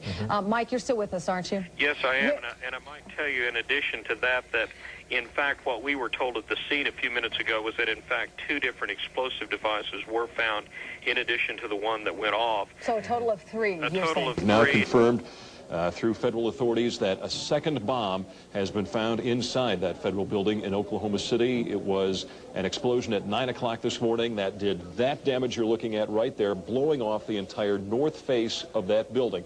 Again, you're looking at the north face there. A second bomb was found on the east side of that building. A bomb squad is on the scene. That second yeah, and it looks like the fumes are coming from here, like from the cars itself. bomb has not fumes are literally coming from the cars. Exploded. We don't know quite the status yet, if they've managed to defuse it, but it has been confirmed that a second bomb was found on the east side. Reports I have is that one device was deactivated. Apparently there's another device, and obviously whatever did the damage to the Murrah building was a tremendous, very sophisticated explosive device. So President Clinton just called Governor Frank Keating, and he says that 3 FBI anti-terrorist teams are en route to Oklahoma City. Right now, they are saying that this is the work of a... Okay, anyways, I think,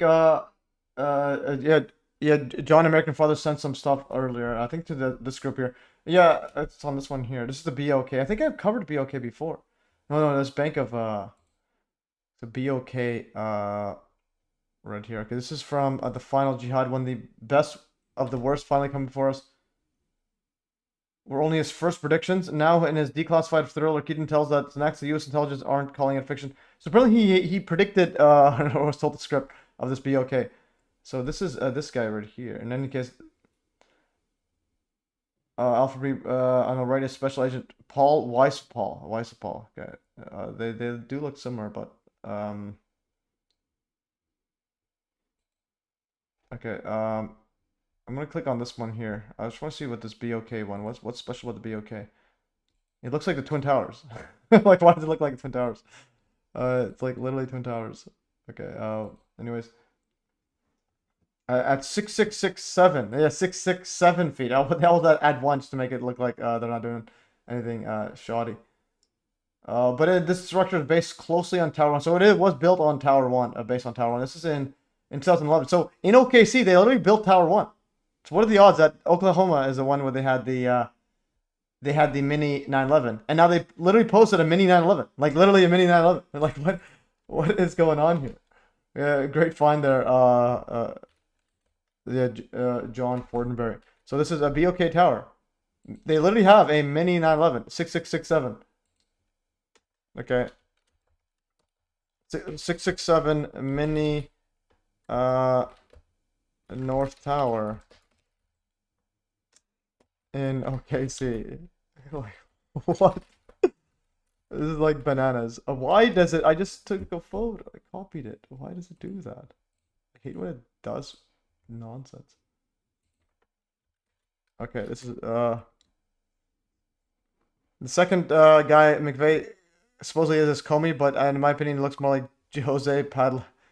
Same architect designed WTC. Interesting. Yeah, but the thing is, it is also built after it. So even if it was same or not, it's the same. Yeah. So built by Minoru Yamakasi, same architect who designed the World Trade Center. Wait, this was built in 1976. Unbelievable. And again, 1776. It's like a inverse. I mean, never mind. Yeah, 1976. This is literally built by it. It was designed after the North Tower, based closely on it. So it was literally and then by the guy. Okay, this is like bananas. Yeah, this is like absolutely right on. Designed and built in 1976 by WTC architect. Okay, yeah, this is like just a bit bananas, guys. Like, calm down on this bananas, absolute bananas. Okay, I'm gonna go here. If I go to Minoru. Okay, so this is the architect right here. The architect that dedicated the Twin Towers, the guy who made it, the Twin Towers, Seattle's native fame project, was designed as a symbol of peace, of world peace. So Minoru Yamasaki wrote that he wanted the World Trade Center to be a monument to world peace. He did not live to see his dream crumble into dust. Yamasaki died of cancer in 1973. So he literally wrote that he wanted the World Trade Center to be a monument to world peace, and he did not, and he did not live to see his dream crumble into dust. And again, into dust. It literally says into dust, September 16, 2001. So again, that's okay.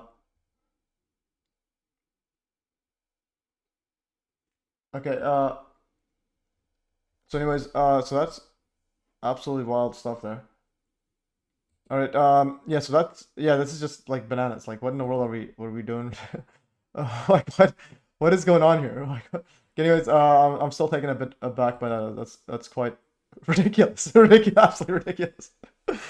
Bob Saga is I think I've been discussing BOK towers. Okay, and it's like Bank of Oklahoma or something. Anyways, let's continue further. Keep watching this stuff. Sophisticated group. Actually, well, since Judy Wood, it says she hasn't seen it. I'll click the link again. I'll send the link to Rumble maybe. No, I'll just say, well, the link should work. I don't know why it's not working. Did I send the wrong link? Keep watching this stuff. Okay, I'll just send this again. Okay, here is the link again. Does it work? Okay, yeah, so she might not have been able to get that one in. I'll say, if not, maybe. Okay, I'll close this one. If not, maybe try Rumble. Oh, well, I think I know why. No, this should all work. Everything should work.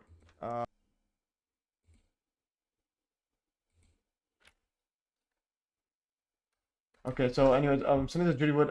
She said the link doesn't work. I don't know what's going on here. I sent Rumble again. He wants to look like the Mecca. Interesting. Yeah, that's wild.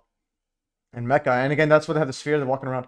Okay, so I'm gonna keep going here. I'm gonna add more stuff to this one here. That's on this is preview. So I think I wrote up to 116. So I'm gonna go up to 116. I think. What do we have up to here? This is on the I'm adding the 499. So I have right now 301. Yeah, 318,000 words. Okay, this is at 116. So we gotta go to 116. So we go to open up this 116 and then minus. Okay, 116 right here. I'm gonna again this is right here. I'm gonna copy this. And then if I see redacted, I'll stop. Again, this just takes because it takes a while. I need to wait like each time I do it. So I can do it all in one go. Okay, I'll be adding this to the Hive blockchain. This is again the 499 witnesses money. Let's see what we at we're at right now. This is okay, that's 1920. I'll stop right here. Transcribe by that. I'll do it like every 4 or 5 or something. Anyways. Okay. Okay, now I'm gonna do make into markdown code. Don't modify text besides formatting. Keep put name and file number header. All right, and now it will sort this all out and make it all nice. Because look at the when you copy and paste it, look at how like every sentence has a space. I mean, it has like a new line. So this is not gonna work properly. That's why I do Grok to do this. And there's not a chance in the world everything's gonna. Yeah. Yeah, there's not a chance in the world I'll be doing this by hand. Anyway, so this there. American photos, everything is fake and we're all right bonkers. Another joke how they put the new WTC1 on top of Mecca and the top resembles a Star of David. The triangle's inverted triangle. Interesting. Okay, you can send some photos of that.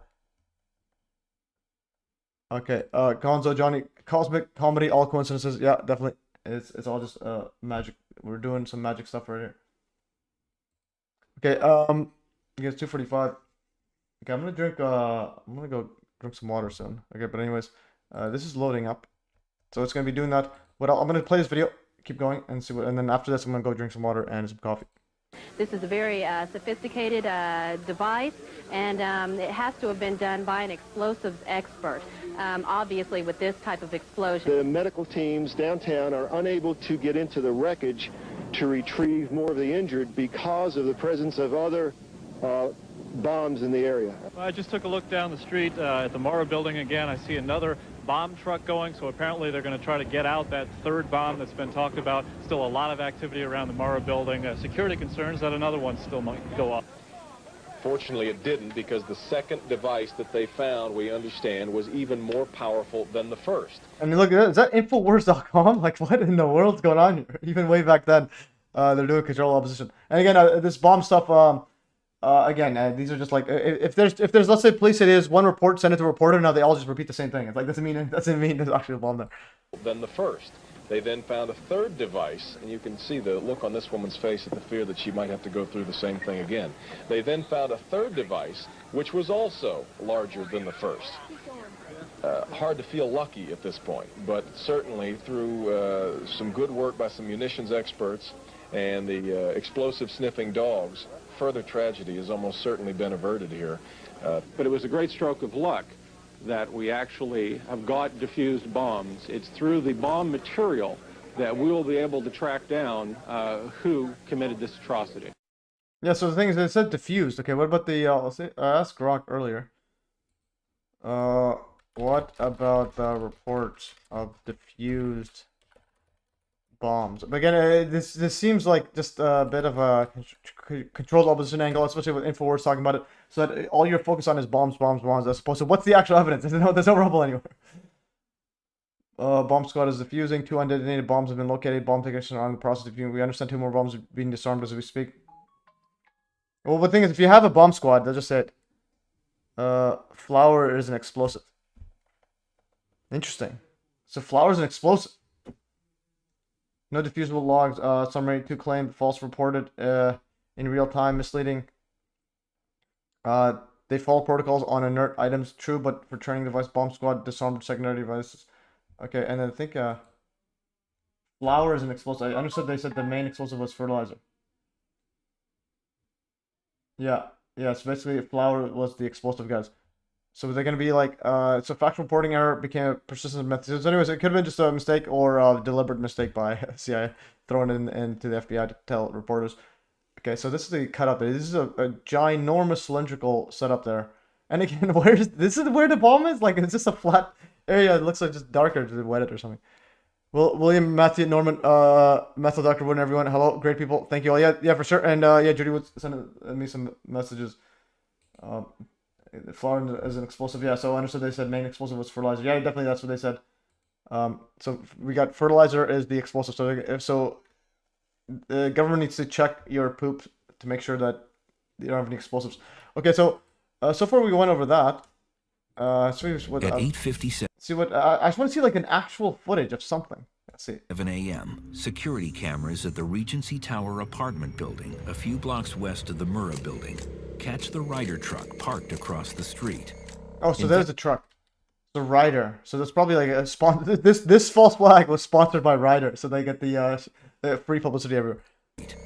Investigators surmise this is when McVeigh lights the first fuse. A few minutes later, McVeigh moves the truck up, lights the second fuse. Again, wait, what was the time?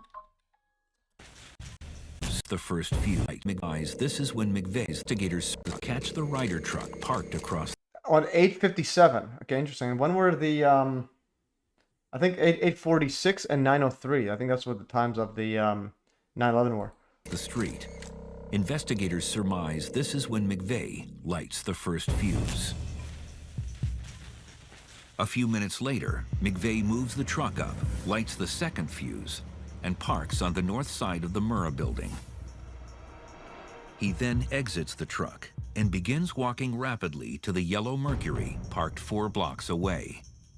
At the federal building, the workday is starting. Hundreds of people are already inside. All right, great pick back there. That satellite image. Thank you, Miss. Which satellite was that? The one on top? This is 7F. In the aerial photo I published, you can see more of the circle cut off in the building bottom right.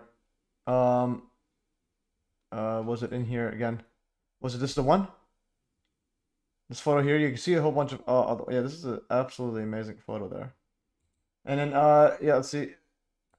Yeah, Judy would it says look up flour mills. They need to be careful and clean surfaces of fine flour so there isn't spontaneous explosion. I'm gonna see a quick look right here. Flour mills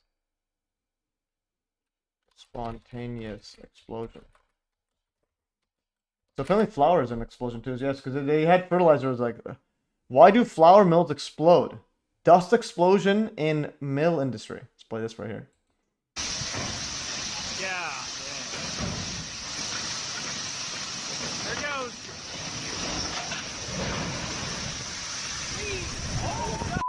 Oh, and it turned to fire there.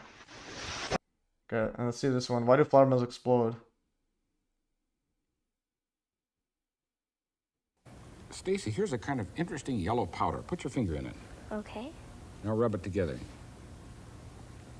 Real slippery, isn't it? Yeah, and it's real thin grains. Very, very fine grains, yes. It's called lycopodium. Lycopodium? Lycopodium, that's the name of a moss, and this is the spore of the moss. Oh. And we're going to use it as a substitute for flour. So would you light the candle over there, please? Okay.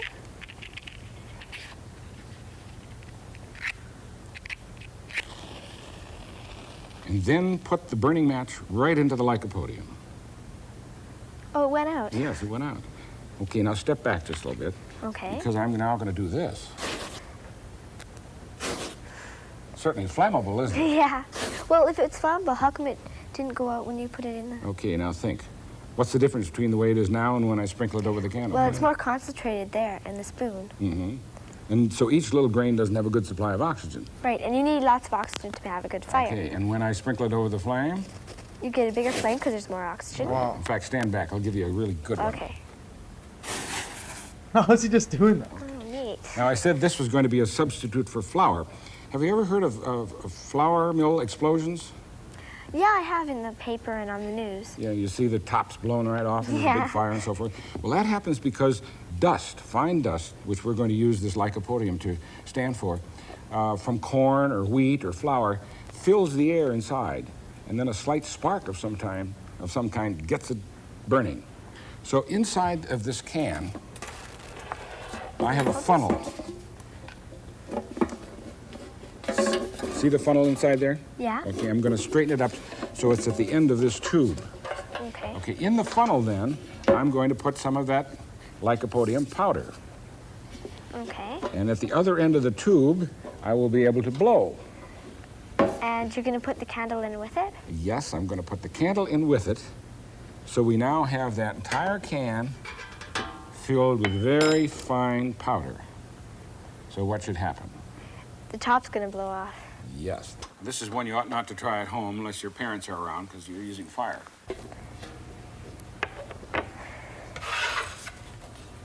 Are you ready? Yeah.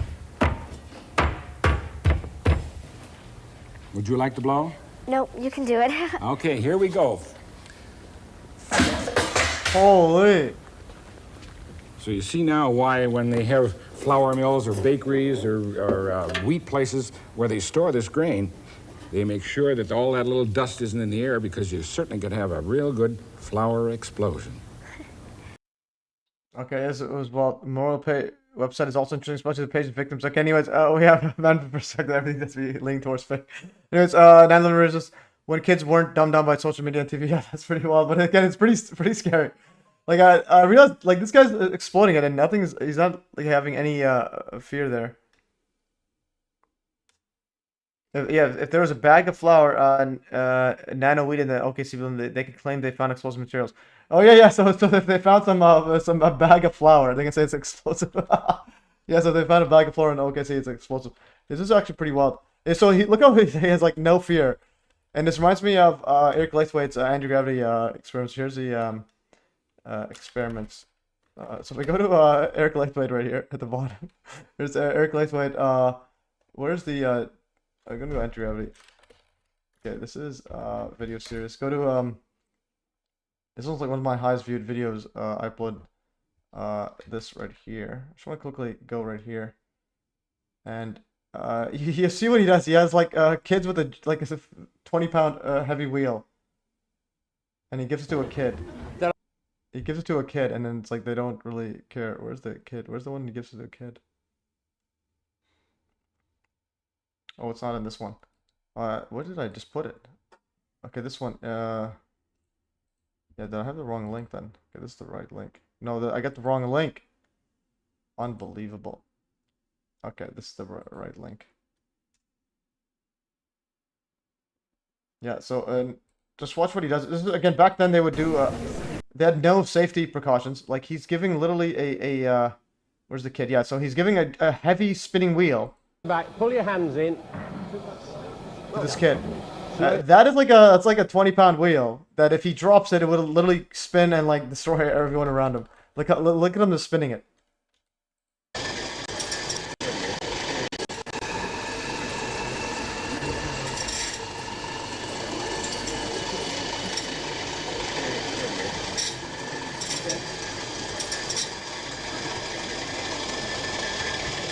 Okay.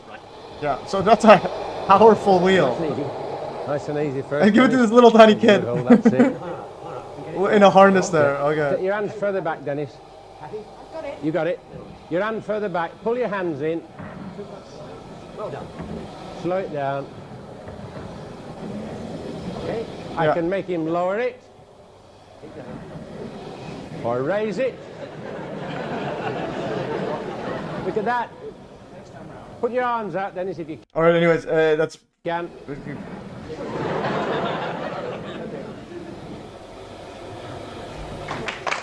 Like, again, there's no safety protocols that are okay, yeah, and this one is quite ridiculous, actually. OKC, yeah, so this is the Oklahoma City Memorial. OKC National Memorial. So if we go here, look at the images. And then 903. Why does it say 903? Okay, I just want to see the photo. There's a 903. Yeah, it says right here 903 in the center. So in the water one, it literally says 903. 903 a.m. Like, what is going on here? Okay, like, what planet am I on? I don't know if I'm on planet Earth right now. I'm gonna go, okay, C, 903. So at 903, the first of over 1,800 911 calls related to bombing were received. So that's the 903. They were received by emergency medical. Yeah, now you know. Okay, so now you know why Stephen A. Jones can say nanothermite is an explosive. Yeah, so anyways, so nano flour is an explosive. No, these are some epic stuff. So Judy Wood says, I understood why they said the main explosive was fertilizer. Look up flour mills. They need to be careful and clean surfaces of fine flour so there isn't a spontaneous explosion. So if there was a bag of flour, nano wheat in the OKC building, they can claim they found explosives. Now you know why Stephen A. Jones and Gage can say nanothermite is explosive. Yeah, definitely. But also nanothermite, actually, the thing is that flour is more readily explosive than nanothermite. Nanothermite or thermite needs like super high temperature just to kickstart. Flour just needs anything. So so that's quite interesting. Yeah, anyway, so at 9:03 a.m. Like, what planet am I on right now? 9:03 a.m. I just 9:03 a.m. phone emergency calls. Okay, and then we have OKC building 9:03 memorial. Okay, and then a 9:03 memorial water pond thingy. Okay, this is like bananas. Okay, this is like literally absolute bananas. And also, next time, just instead of taking a screenshot, just send the actual photo. My goodness, why does pre-search not work? Okay, I just want to see 9:03.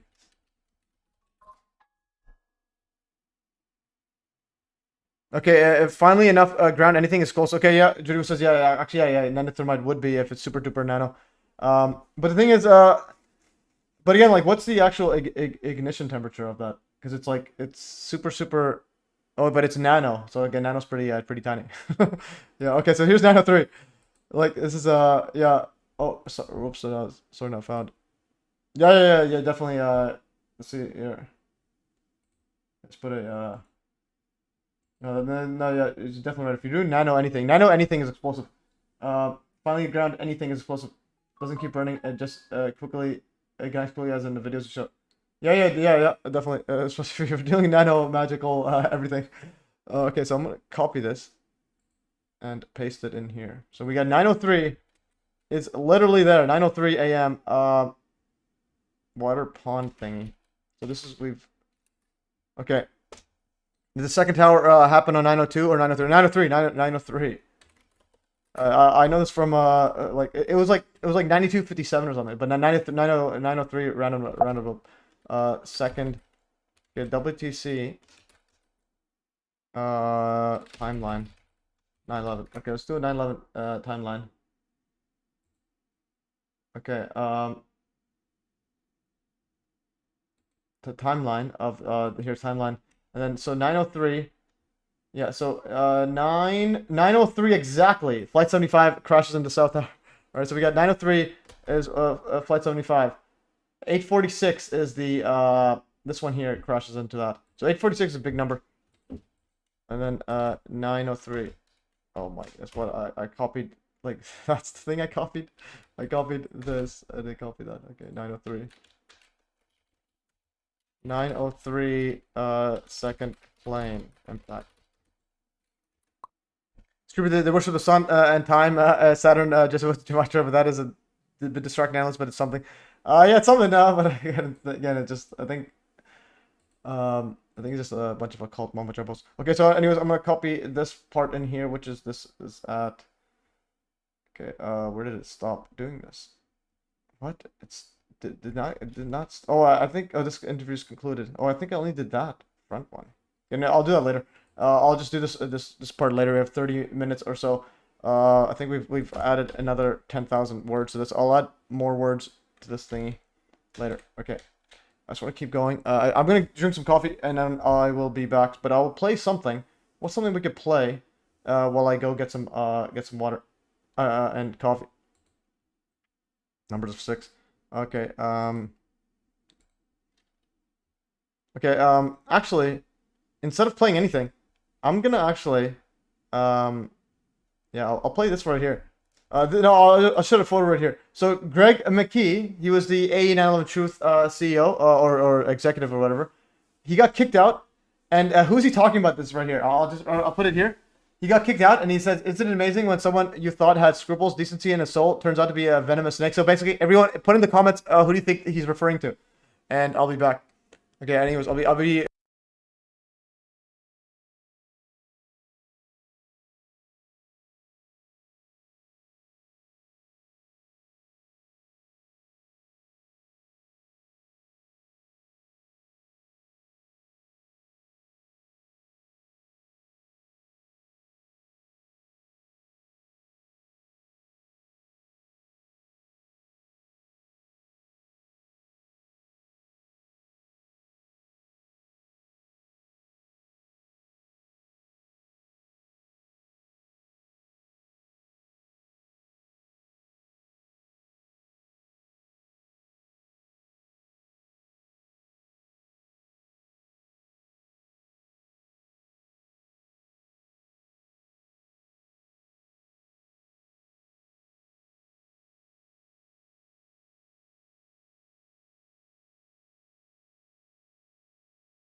All right, epic stuff, guys.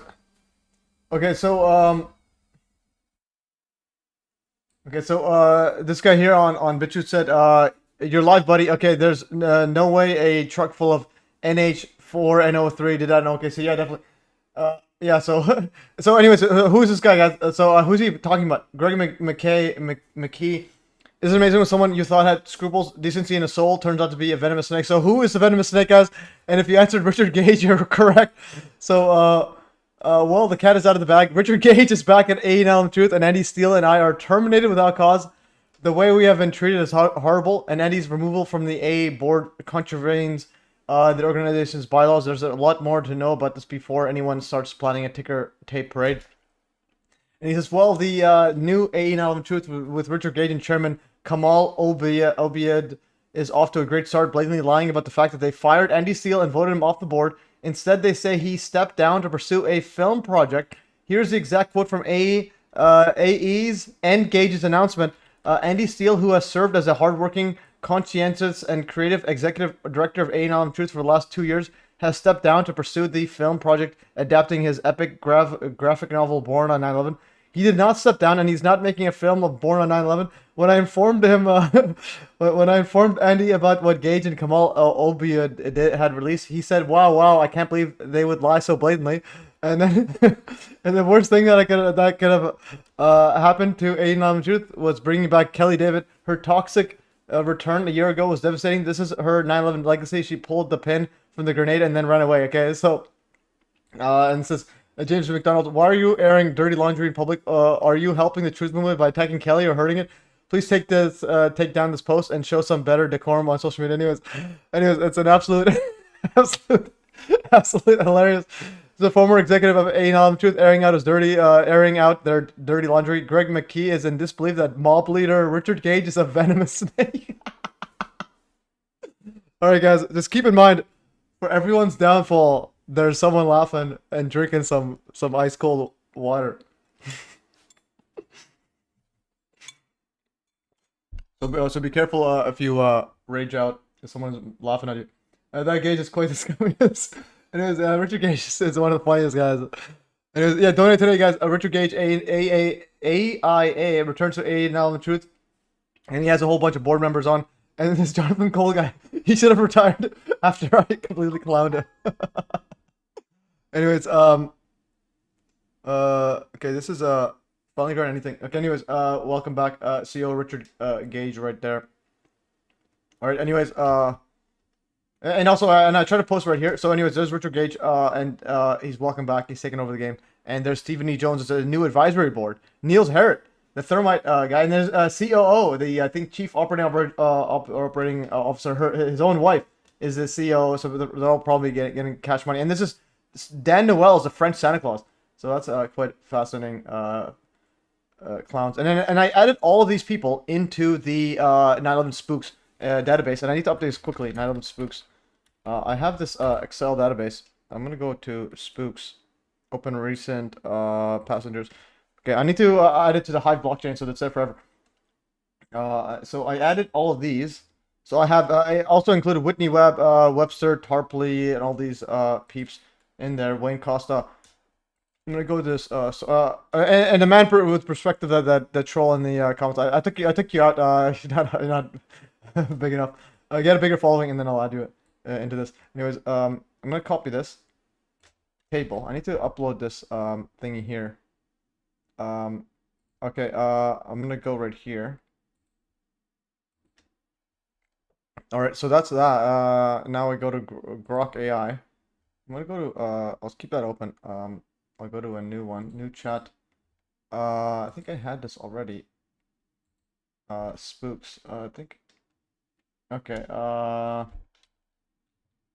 table. 9/11. I think this, okay, anyways, let's make this into a markdown table for copy and paste.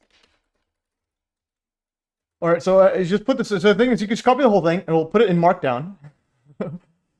Thanks. I'm not interested in following though, nor am I troll. Okay, apologies if you're not. But again, here at MES, I have like literally hundreds of thousands of videos. Just like if there's a specific, like if you have any new evidence, bring it up. Don't just say something that I completely disagree with. Okay, there's no CGI in 9/11 that I've seen in at all. So if you find one piece of CGI, besides like I think like 10 years later, some distant voyages trying to make a plane look like a plane. Okay, I'm gonna copy this. I got a little bit. We'll watch Wrestling Rebound. Okay, it sounds good. Okay, I gotta head out. Yeah, no worries. So I'm just gonna paste this into this, and the stream's gonna end in like 20 minutes. I'm gonna end it soon. I'm gonna see what I could power through. What else that I had in here, but I want to quickly add this into the Spooks thingy. So I have a giant table here, but that was an Excel one, but now I put it on the blockchain. So that's cool thing with the again with AI, you can literally tell it to format it into this markdown code, so I can make it easily copy and paste. So you go from Excel to this, perfectly set up there. And I put the SGT report guide too, and so on. So we have literally 66 people so far. Okay, anyways, so there's 66 people in here. So again, that's quite wild.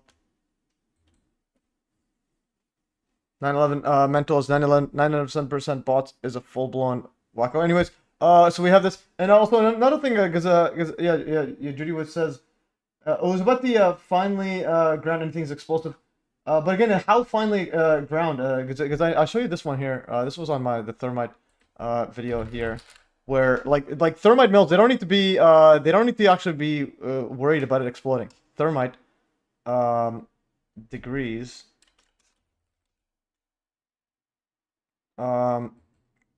So this one, I posted this video right here. So this time thermite shows incredible high activation energy required to start a thermite reaction. Even blowing a blowtorch, that doesn't do anything. And if you go this part right here, they never need to worry. They set up this demonstration for me to see 20. Is that? No, wait, I'm gonna go back to this. Full crucible of thermite. I just want to go right here. So the thing is, if it's nano size, I don't know what these are, but that's probably explosive. But like normal thermite isn't explosive. Here's normal ones. I'll show you what I mean by this. They have a warehouse. Yeah, this right here. This is the starting point of the making of thermite. About once or twice a day, a truck comes and drops in this. This is mill scale. So this is basically a mixture of different iron oxides. When you hot roll steel, the surface of the steel is very reactive because it's so hot and there is so much water involved to cool the rollers, so that the surface actually oxidizes very quickly and creates this mill scale. And then they use like water jets to blow it off the steel surface. And for the rolling mill, this is just a waste product, right? Go back here. You guys use this word portion. Portion, yeah, that's the way that we use. A portion is basically one bag of thermite. Let's go cameras. Always breaking the rules, this guy. So the portions are bagged up individually and stored different sizes and compositions before being mixed with aluminum powder. This also has to be very dry, I imagine. It's not as much a problem here because the way that it's being manufactured, it doesn't contain any water. With the iron oxide, It's getting blown off with the water jets. we have to control all the elements, the reactive elements, which is the iron oxide and the aluminum, to make sure that every portion has their very defined reactivity. And then we get the reaction that we want, and also the... What does it say? Okay, right here. So the portions are bagged up individually and stored in the warehouse. This is our warehouse, but this is only one of them. And this is not even the biggest.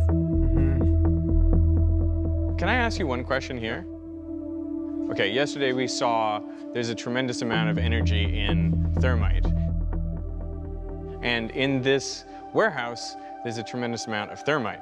So the question for you is this in any way dangerous? It's a fair question. It's a fair question. They set up this demonstration for me to see how safe thermite is to handle.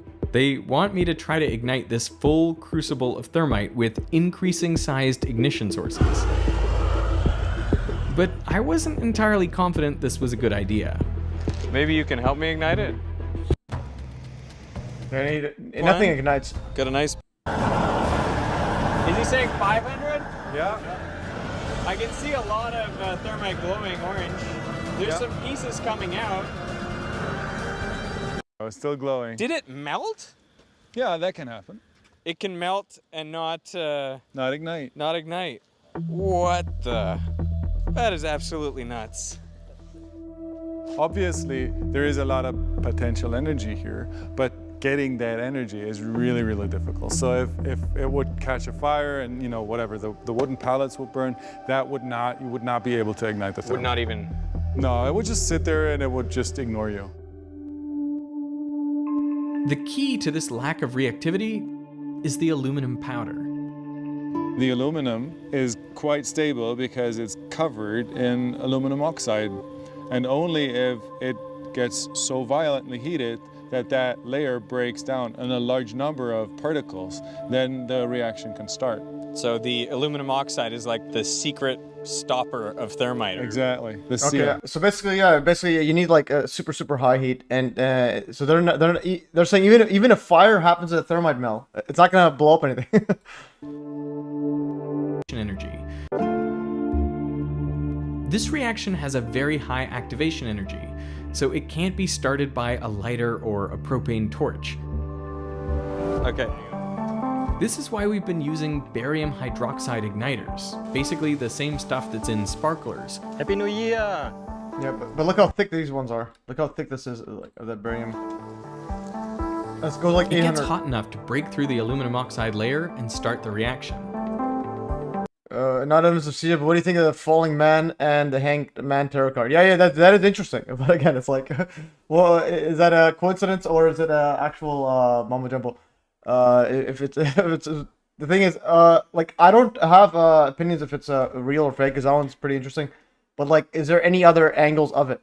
That's how you can confirm it or not, instead of saying. But what's interesting is Elton John owns it now.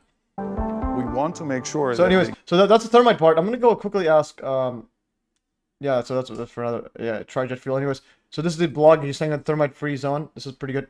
Anyways, we have about 15 minutes. I'll try to power through what else we had or missed. Okay, yeah, Jody Wood explains the thermite and so on there. Stephen E. Jones won't submit their thermite in a legal audience. Yeah. Angle cut core. Okay, so anyways, that's pretty interesting. I'm gonna copy this. I'll paste this into here. And also going back into the this part here, the hanging man. Elton John owns that now. So the falling man photograph was taken by Richard Drew, who was also one of 4 press photographers present at the RFK assassination. The photograph was purchased by Elton John. You can't make this stuff up. So you can't make this stuff up. So falling man right here. Yeah, this one right here is owned by Elton John. To put, please don't take pictures. So he's the one that took one of this is the RFK shooting, and then.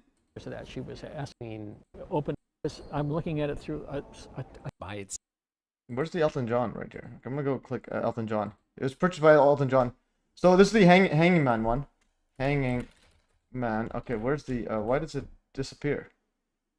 This is the photograph. Okay, this is Richard Drew. So the falling man right here. But again, it's a guy falling, yeah. But it's like whatever. But anyways, the falling man, and then Elton John, who purchased it for his personal collection as the most beautiful image of something so tragic. But it's also taken by Richard Drew, and then he also has the RFK. I think Richard Drew. So Richard Drew was the one who took it. And he also has the RFK or RFK or RFK or JFK. Yeah, Robert. Yeah, so he was one of 4 press photographers present at the assassination of Robert F. Kennedy in 1968. Wait, that's when WTC was constructed. All right. Okay. So now, anyways, we got 1968. 1968. Drew. RFK.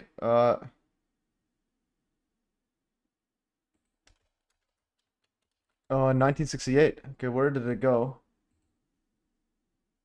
In 1968, assassination. June 5th, 1968. Okay, so on June 5th, 1968. 5th, 1968. My goodness. Okay, so we got that. I'm gonna click this actually. Okay, this is just a mind-boggling stuff. And there's the alleged assassination. Okay, so we are on to something magical right here. Everything in 1968. Okay, I'm gonna click it. Okay, so RFK, yeah, so RFK, yeah, so again, it is like the hanging man one, but again, my advice for everybody is like it's very hard to fake actual images and videos. It's very hard to do the actual. Yeah, there's the hanging man, but again, it is similar, very interesting, but it's very hard to fake. And also there's a lot of jumpers too. I think there's like, yeah, hundreds of jumpers. So it's like, and it could be just coincidence, but also reality is weird too. You have to realize reality itself is weird. So patterns in reality could be occultic just by magical mumbo jumbos. Anyways, so like the 903 is actually, that's another level. Yeah. So so my advice is very hard to fake videos and images and be taken seriously because they're very hard to. Okay, this is so it's watching Men in Black from 1997. I found the scene to be disturbingly. This guy falling, and there's double TC. Okay, I find this scene to be disturbingly reminiscent of a certain event. Okay, this is pretty wild. There's a hangman in Men in Black, and there's a hangman there. But again, a lot of this one's like reality, in my opinion. Half of it is like deliberate, where they try to do symbology, and then the other half is it happens because reality is just like that. So the more people are focused on 9/11, like the bigger an event. My view, it stretches across forward and backward in time. So if a big event is going to happen in 2030, there's going to be tons of predictive programming just by nature. And that natural people's subconscious is bringing that up, even though it's in the future. Okay, that's pretty wild. Anyways, so we have 8 minutes ish. I just want to power through what else we had. I need to do some more housework outside. Drew, the WTC's personal biographer. Yeah, that's interesting. Okay, so anyways, what else do we have here? Okay, Ashton Ford's putting MES on full blast to his 288,000 X followers. Yeah, we'll play this right here, or I'll show this quickly. And then I think there's some more stuff here.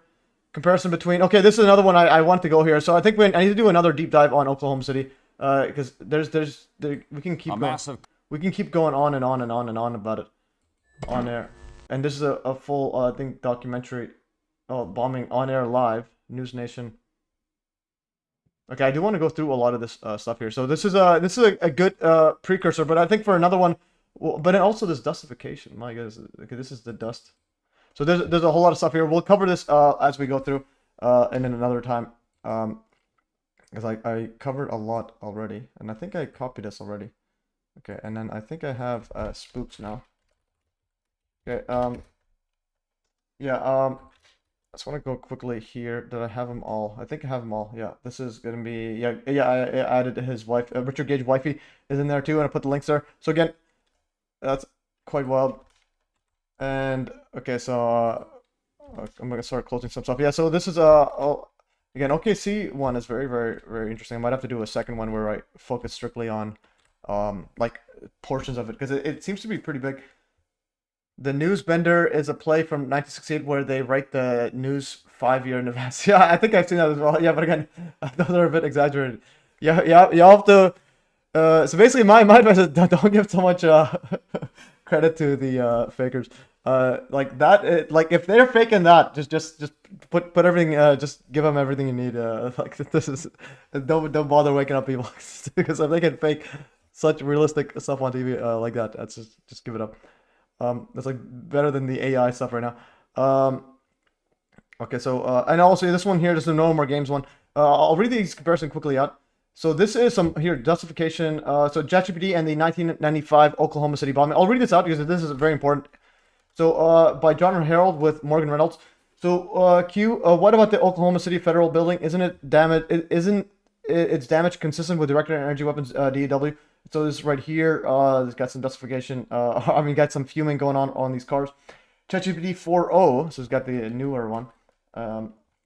Yes, that's a question that doesn't get asked enough. The Alfred P. Murrah building in Oklahoma City, April 19th, was officially brought down by a truck bomb, but the damage pattern doesn't match conventional blast physics. And when you take a step back and look through the lens of directed energy weapons, DW or exotic demolition, it starts to make a lot of sense.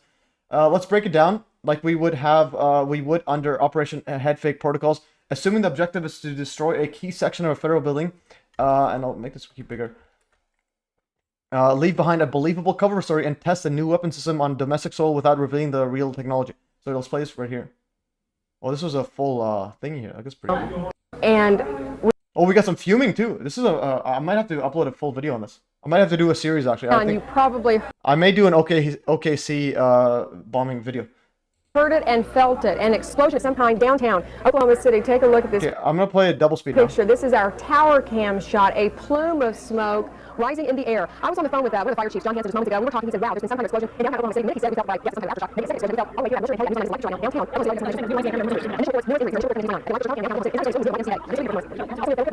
Okay, so we got some 9/11 type, and this is one of my favorite is when I have like a tripod footage, and basically that's it, just footage. Preferably if it was sound of it, but people talking is good enough. It's all right, but then just footage here, static, so I can see everything happening. Like this stuff here, faking it is hard. You're not gonna fake this. This is real stuff here.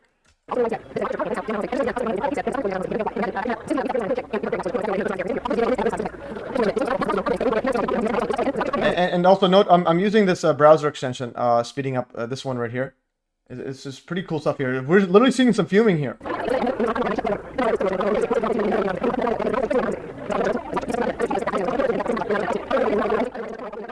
Okay, I muted here just because they're still talking nonsense. Okay, yeah, so this is a lot of fuming. Okay, let's see how long the fuming is coming from. Okay, and then they change it. I just want to see the full fuming. And now the fuming is pretty much, it's still there, but it's decent fuming for... But with 9/11, literally hours and hours and hours and hours of fuming. Okay, now we got some normal view. Oh, and there's helicopters there. Building downtown, and there's debris, glass, building matter spread on several downtown blocks. It looks as though emergency crews are on the scene trying to block off some downtown streets. Some workers are out of their building, and we And the question is there? Oh, is there some static? Okay, so we got some static. Okay, so we got some building 7 type static buildup. Let's go right here. I-35, I-40, that cross there, federal court building. Jesse Gary is in Chopper 9. Jesse, tell us what you're seeing from the air. Black smoke billowing from the federal court building downtown, and there's debris, glass, building matter spread on several downtown blocks. It looks as though emergency crews are on the scene trying to block off some downtown streets. Some workers are out of their building, and we can see glass blown out of other downtown office buildings about 5 blocks away. The explosion went off around 9 a.m. and Wait, he said 5 blocks away. What was 5 blocks away? Place again. About 5 other out of their building, and we can see glass blown out of other downtown office buildings about 5 blocks away. Okay, that's one electrostatic affected. That's pretty interesting. So we need to get more and more of this. The explosion went off around 9 a.m. and we could feel the explosion in the newsroom of Channel 9 and shook the building. And so you can imagine what it did downtown. Wait. So it shook the building in their building, like, and they're how far away are they? And this is downtown. Let's go back here. And shook the building in the newsroom of Channel 9 and shook the building. And so you can imagine what it did. And that's a lot of static, okay, happening. Downtown. There is thick smoke still coming from the building and on the ground. I can see. It looks like part of the building. Look at the static going. Okay, we got some footage here. I might be doing a OKC a playlist right here. The building has been blown away. We'll have to bank around to the other side so I can get a better view of it. But also look at how thick all the way across to this side is gone. That's not easy. There's heavy damage downtown. Okay, there's the cars. Okay, this is what I like. I like raw footage there. It's the federal building. Yeah, smoke comes from the cars. Yeah, but not only that, but there's some from the building as well. Told. My mic is open. Is that correct? It's not only. I don't think. Let's try to keep my mic He says it came from both. open if we can, So and then I'll be able to talk. Because you have some over there, but this is a super thick one. Let's see the other Jesse, angle. as the chopper goes around the side of the federal building, look at that shot, and it is absolutely Look at the static interference. incredible. Yeah, you're right. There's literally nothing here. Like, what is going on here? Let's play it The here. building has been blown off, Jesse. Okay. About a third. Okay. About a third of the building has been blown So away. the building's blown off. The cars are toasted. Nothing else is fuming. Where's the fumes? Unbelievable. This is okay. I think we're supposed to end the stream now, but I want to keep going on this. This is game changing. Or this is Operation Head Fake. I'll close this one out. Okay, this is it. We've done it, guys. Fuming cars, not building. Like what? Okay, yeah, I think that is paper on the ground. That's a bunch of paper. Okay, we are literally just uncovered, I guess. But and you can see. And notice the time I stopped this at. I literally stopped it at 11:10, 16. Like what? Look at the again. This is what I mean by reality. Like the numerology and all this stuff. Half of it is half of it is just natural how it is. Because like when I was growing up, me and my brother, every time we saw the clock that says 9/11, we always say 9/11. Before I knew anything about before I knew 9/11 was a giant psyop. So I was like, think about that. My entire, like, for literally 10 years in a row, me and my brother would say 9/11, 9/11, 9/11. And all of a sudden I'm like, oh my goodness. And he was the first one I told 9/11 when I came across Judy Wood's book. And he believed, he knew right away. He's like, oh man, this tower's disappeared. Okay, are some of the windows not blown on the side? Yeah, it looks like there's a bunch of non-blown out. But then they said that like blocks away, windows were blown out, like 5 blocks away. 5 blocks away. That's not easy. And you can see this. They did a 911 stop earlier. You missed. Okay, where's that? Smoke and debris and fire on the ground, downtown on the ground. Okay, there's some fuming here, but is that coming from the cars too, or is that This is just devastating. Okay. And we are uncertain what caused the explosion at the time. It happened around 9 o'clock. It's far away downtown. It's at least 5 miles downtown. And and also notice the 916 there. Yeah, note the Judy Wood says note the unburned paper between the building and the toasted cars. Okay, yeah, that is true. I want to see where's the toasted cars in the building. This is some great footage by Morgan. Okay, yeah, this is I think that's unburned paper, isn't it? Paper? Like what is that? All that stuff. building. Wow. But the thing is, it's just like a bunch of nothing. There's a static. The static is wild. Absolutely incredible. Yeah, timer 9/11. Yeah, The federal building has been 9/11. blown off, Jesse. About a third of the building has been blown away. And you can see this smoke debris all around, downtown, all around. So, and the thing is, if there's no fumes and the building's gone, so they probably have, literally, I think we just literally just concluded from this, in my opinion, because people did say they heard a big bomb. This is probably the impact explosion on 9/11, where they literally, you exploded, instead of slowly dustifying, you literally just exploded into like a giant, As far away as Channel 9, that's like, good. like direct, we just did a cold explosion, okay. Downtown. And there's heavy damage downtown to office buildings. And the emergency crews advise that the injury, we have number of injured people, there are numerous injuries. I'll listen to this later, but like, I just want to speed up to see what else we got.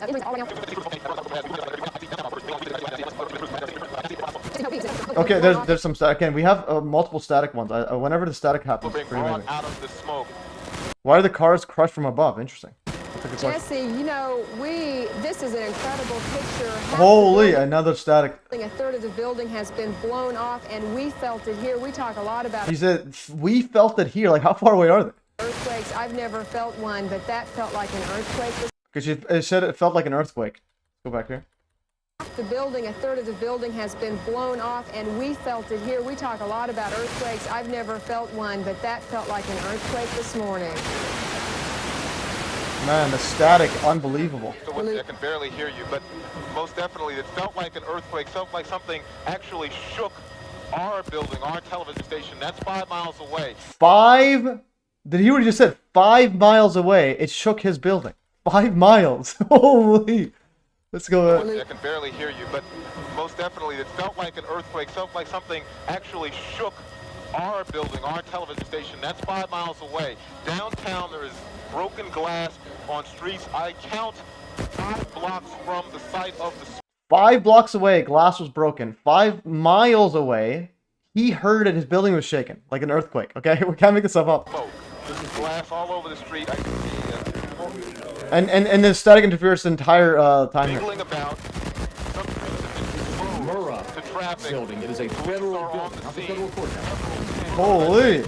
Okay, I need this footage. This is really important. Footage. It's the Murrah building in downtown Oklahoma City. Our understanding is it was the federal courthouse. It is not as the Murrah building in downtown Oklahoma City. I understand we have This reminds me of Building 7, dustification slowly. an individual on the phone. Connie, are you with us, Connie? Yeah. It's Connie with Connie. I understand you were working. You are at the leadership building downtown Oklahoma City. What can you tell us about this explosion as a witness down there? I was just sitting here and heard a loud explosion. The building shook. The lights flickered. Oh, okay, lights flickered. We ran to the windows. We saw smoke coming from around the federal building area. And that's about it. Okay, I'm just gonna fast forward until what happens. Connie, you were in the building that blew up. I would imagine they are shaking. We felt it here at Newsline 9. What are people doing downtown? Is it hotel? Okay, and there's more. Okay, I think it's probably the same footage there. Vicinity in terms of its location. The Murrah building is just north of the federal building. That's probably about as far north as I know, because the county courthouse is south of that. Okay, I'm just gonna mute this quickly. What record building is that? What Or, way? Okay, what type of work? What offices are in the Murrah building? Are you familiar with that? That I don't know. That I'm not sure that. But you do know you were close by and you felt it? Oh, yeah. Do you have a window there in your office? Not right right now, that one nearby. Okay, can you get to a window? Be on the phone? Can you do that? We'd like for you to just be Yeah. able to look at it. So this is absolutely ridiculous. Like, this fuming is coming from the cars, not the building. Like, this is the most mind-boggling. But anyone that looks at this footage right here, or like on the newspapers when they put it on the news, they think it's coming from the building, but it's not the building. Can you do that? We'd like for you to just be a window so you can look at it and tell us what you're seeing there downtown. Okay, just a second. What direction is it going? It's going west. Because the building, they said it was north. On the north side was the explosion, and then west. So I think Connie, funny name for a potential question. Anyways, from my perspective, not everything is fake. He's trying not to get banned by doing slight things. Anyways, you're not helping your troll accusation. Anyways, first, what we were told, Timothy McVeigh, Gulf War veteran, parked a Ryder truck loaded with 5,000 pounds of ammonia nitrate and fuel, ANFO, in front of the building. The blast supposedly sheared off half the building, killed 168 people, and created a 30 feet deep crater in the street. There's apparently a foot crater, 30 feet crater? Where is a 30 feet crater? No way, I didn't see a 30 feet crater. 30 feet crater. Okay, where's the OKC? Okay, I did not see a crater. Nobody saw a crater. Okay, 8 foot. Okay, which created a 30 foot wide, not deep. An 8 foot is still pretty deep next to the building. Okay, where's the crater? 59. Where's the crater? Like, are we just OKC bombing 8-foot crater? They said there's an 8-foot crater in the ground. I didn't see an 8-foot crater. Okay, where's the crater? This is the crater. Okay, this is the crater. So we found the crater, guys. Okay, so there is some sort of crater. So okay, so that does seem a bit reasonable, but I need to see a bit more. Smoke rises, dust drifts. That is dust drifting, not a smoke. Yeah, that's interesting. Interesting phraseology. So this is apparently the crater. Oh, unless yeah, that's probably the crater. Yeah, so just click here. Okay, this is the crater, and I'll open this up. Okay, we're going over a bit over limit my time, but this is we're on a power level. We're on a power trip right here. Crater. Also, crater. Right here, question mark. Crater. Okay. Okay. So, anyways, the blast supposedly created 8 foot deep. Okay, you gotta get it correct. That's official. Sorry, but the damage doesn't line up. It's probably, I think you got it from Grok or something. But the damage doesn't line up with ANFO actually do. Clues that don't add up unless you consider do. The building's core columns were blown backward. Massive reinforced concrete slabs deep inside the buildings were sheared clean, yet others closer to the truck were left standing. Interesting. Yeah, that is true. So why is the further ones out? This is all destroyed. This one is like fine. It's like it's supposed to be the ground. It's like supposed to be here somewhere. Where in the world is the explosion? So the thing is, you can't even tell where's the explosion at. Is it here? Or is it this probably this area? All right. But 8 foot deep. But it doesn't look 8 foot deep. I don't know. This doesn't look 8 foot deep because these guys are like 6 feet, 5 to 6 feet. That's not 8 feet. Okay. So nothing's lining up in the mainstream narrative. Okay. Okay, let's go back here. Anyways, that's for story, but doesn't line up. Okay, clues that don't add up unless the building's core. The pattern of destruction was asymmetric, not radiating outward like you'd expect from a conventional blast. Yeah, so it's literally like instead of going like everywhere, it's just going literally sideways on the side, on the top there. But a direct energy pulse focused through specific materials could. Yeah, so it left on. A ground level truck wouldn't selectively destroy interior support columns while leaving others untouched. All right. Glass windows in nearby buildings were left intact. If 5,000 pounds of ANFO detonated on the street, it should have blown out every window for blocks. Some buildings just across the street had minor to no glass damage. Okay, so we had minor no glass damage, but then we had 5 miles away or 5 blocks away. Interpretation suggests field-specific targeting. The energy may have been directed downward and inward, not omnidirectional. No black smoke, no thermal evidence of ANFO combustion. ANFO leaves a specific burn signature, a black soot, chemical residues, high damage, but debris lacked the expected residue, and much of the remaining structure looked cut, not scorched. Interpretation is eerily consistent with non-thermal destruction like vibrational destabilization or microwave-induced molecular fracture, classic DW markers. Seismic signature was off. The seismic data showed 2 distinct pulses, one smaller, one larger, within 4 to 5 seconds. That doesn't match the detonation of a single surface bomb. So we got 4 to 5 seconds of and 2 distinct pulses. One smaller, one larger within, and so basically one larger, one smaller within 4 to 5. So it wasn't a single surface bomb. Interpretation couldn't indicate a due pre-pulse used to soften or disintegrate structural elements, a timed demolition charge buried deep inside the building or trigger remotely, or an energy weapon generating a field effect that destabilized the foundation before the truck exploded. That's interesting. Another one. Yeah, you could have it destabilized and then you have the truck. And then the truck just, all it does is just make just for the firecracker show. Eyewitnesses reported buzzing, heat, and weird light. Just like a 9/11, some survivors described odd sensation, tingling, sudden pressure changes, and flashes that didn't match a normal explosion. Interpretation: these are hallmarks of EM, electromagnetic field exposure, consistent with microwave or scalar field weaponry. And also, literally, the helicopter literally had a whole bunch of static, like nonstop, especially when they were filming closer to it. We will never forget. And again, they had this, we will never forget. It's literally 9/11.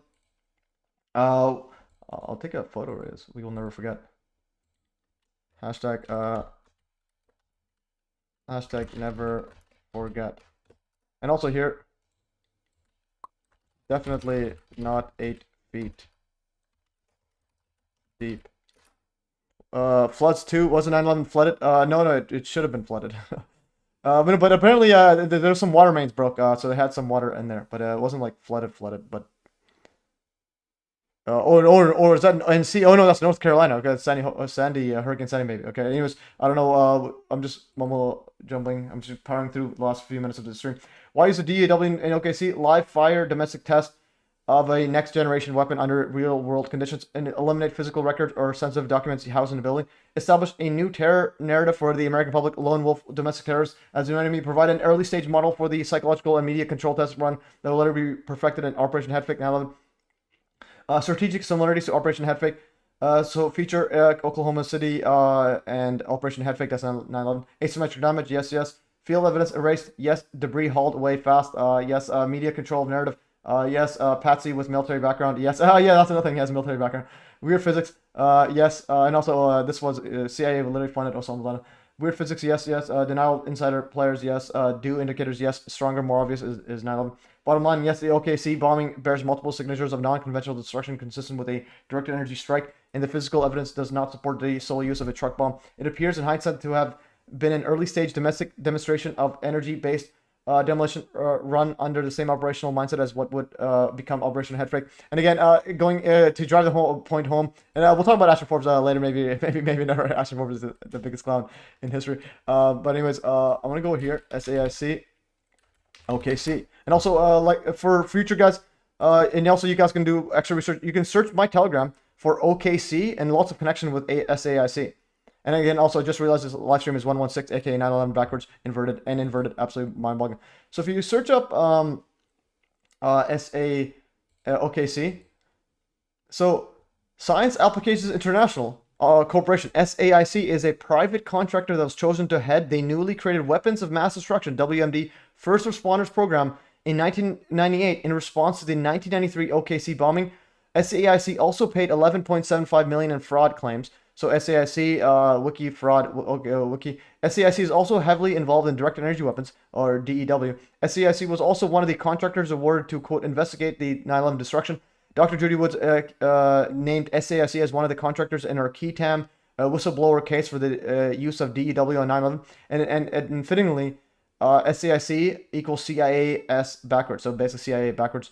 And also again, after the OKC bombing, they were the one chosen to head the Weapons of Mass Destruction First Responders Program. So first, SAIC to pay $11.75 million to settle False Claims Act charge, settle whistleblower lawsuit that alleged SAIC cheated the government out of millions of dollars under a first responder training program. So the $1 million, they're housed in the government. Anyways, and the government still like gives them whatever they want. Congress set up the WMD First Responders Program in 1988 in response to the 1995 Oklahoma City bombing. SAIC worked as a subcontractor to New Mexico Institute of Mining and Technology, which has received a government funding for the program annually since 1988. New Mexico Tech has awarded SAIC the contract on a sole source basis since 1988. This meant SAIC never had to compete on a price basis for the contract. So they were awarded for this one after OKC and never needed to compete with anybody. They're given it whatever. And even though these guys are a bunch of fraudsters, and going further, so SAIC advanced today. Hypersonic missile defense requires advanced solutions. SAIC counters hypersonic development support includes threat modeling and simulation bolstered by cloud, digital engineering, and advanced communications and computing. So they're literally got space weaponry in here. Hypersonic missiles in there. Is examining left of launch, and also right here, the NIST. In addition, and this is an administrative services contract was awarded to Science Applications International Corporation, SAIC, in August 2002 to support a 2-year investigation into the 9/11 destruction. So we got that. And we got here, Judy Wood literally names them, Science Applications International Corporation, SAIC, in her Ketam case for against NIST for science fraud and so on, against the NIST contractors and so on. And again, SAIC, CIA, we can't make this stuff up. Blackouts beforehand reported, but nothing concrete. Yeah. It's in the basements. Yeah, definitely, it's in the basements, guys. Yeah, so we are, again, we're not in Kansas anymore, guys. We're in another level. Okay, anyways, that is all. This includes a ball lightning witness report. Oh, this is ball lightning. Okay, somebody else had an interesting ball lightning. lightning. Okay, this one here, suddenly her attention was drawn to a tremendously bright spherical shaped light near the street. Okay. Okay, this is a report right here. Suddenly her attention was drawn to a tremendously bright spherical shaped light near the street in front of the federal building. The time was 9:02. It gave off a strange momentary electrical impulse, a humming or crackling sound similar to a transformer or high voltage electrical lines. Then the light seemed to explode. She next heard popping sounds and saw flashes coming from the inside the building. As window panels began blowing outward from some of the floors, it now felt as if her eardrums were being sucked out of her head. Like, what in the world? A gigantic blue flash came out of the center of the building and leaped skyward through the roof. Okay, so that's yeah, followed by tremendous explosion. Shocked, she saw the roof of the nearby Journal Records building raise up in the air and come back down. So she saw the roof of the another building go up and down, with a portion of it crashing to the ground in the parking lot. Pulling into the curb, she saw the federal building a block or so in front of her, where the explosions came from, being blown apart and started to crumble, and she people dying. Anyways, that's pretty wild there. Okay, I'm gonna go and light, because it doesn't say ball lightning; it says spherical. I'm gonna go and okay, anyways, that's all for today, guys. I'm pretty much done. We'll power through another yeah, that's I sent that there. That's pretty epic. Thanks for that, Stephen F. Yeah, and so on. Anyways, yeah, it's some wild stuff, guys. And again, the SCIC was like the cherry on top. We literally just solved it. Anyways, that's all for today, guys. I'm gonna go do some work and stuff. I might have to go and do some more work outside. Okay, anyways, see anything else, Judy Wood? Yeah, note the unburned paper between the buildings and cars. Yeah, that was mind-boggling. Okay, anyways, guys, that's all for today, guys. Anyways, thanks for joining. And have a great weekend. All right, guys. Thanks, guys. And again, thanks for the super thanks for the super fans. Timmy Silva, thanks for keeping up donations and helping MES out and so on. Be pretty epic. And yeah, anyways, thanks for joining. Have a great weekend, and I'll post this on the Rumble. Again, Rumble, we have Gonzo Johnny taking over the game. Gonzo, and then I think we had Sax in here for a bit. So how do, and then we have a Metro Solo. I think she was on Odyssey, only one. And yeah, it's taking over the game. All right, guys, and yeah, anyways, have a good one, guys, and adios, and ciao. And you stream in 3, 2, 1. I'll close this thingy. Peace. Okay, and then I'm gonna end the stream. And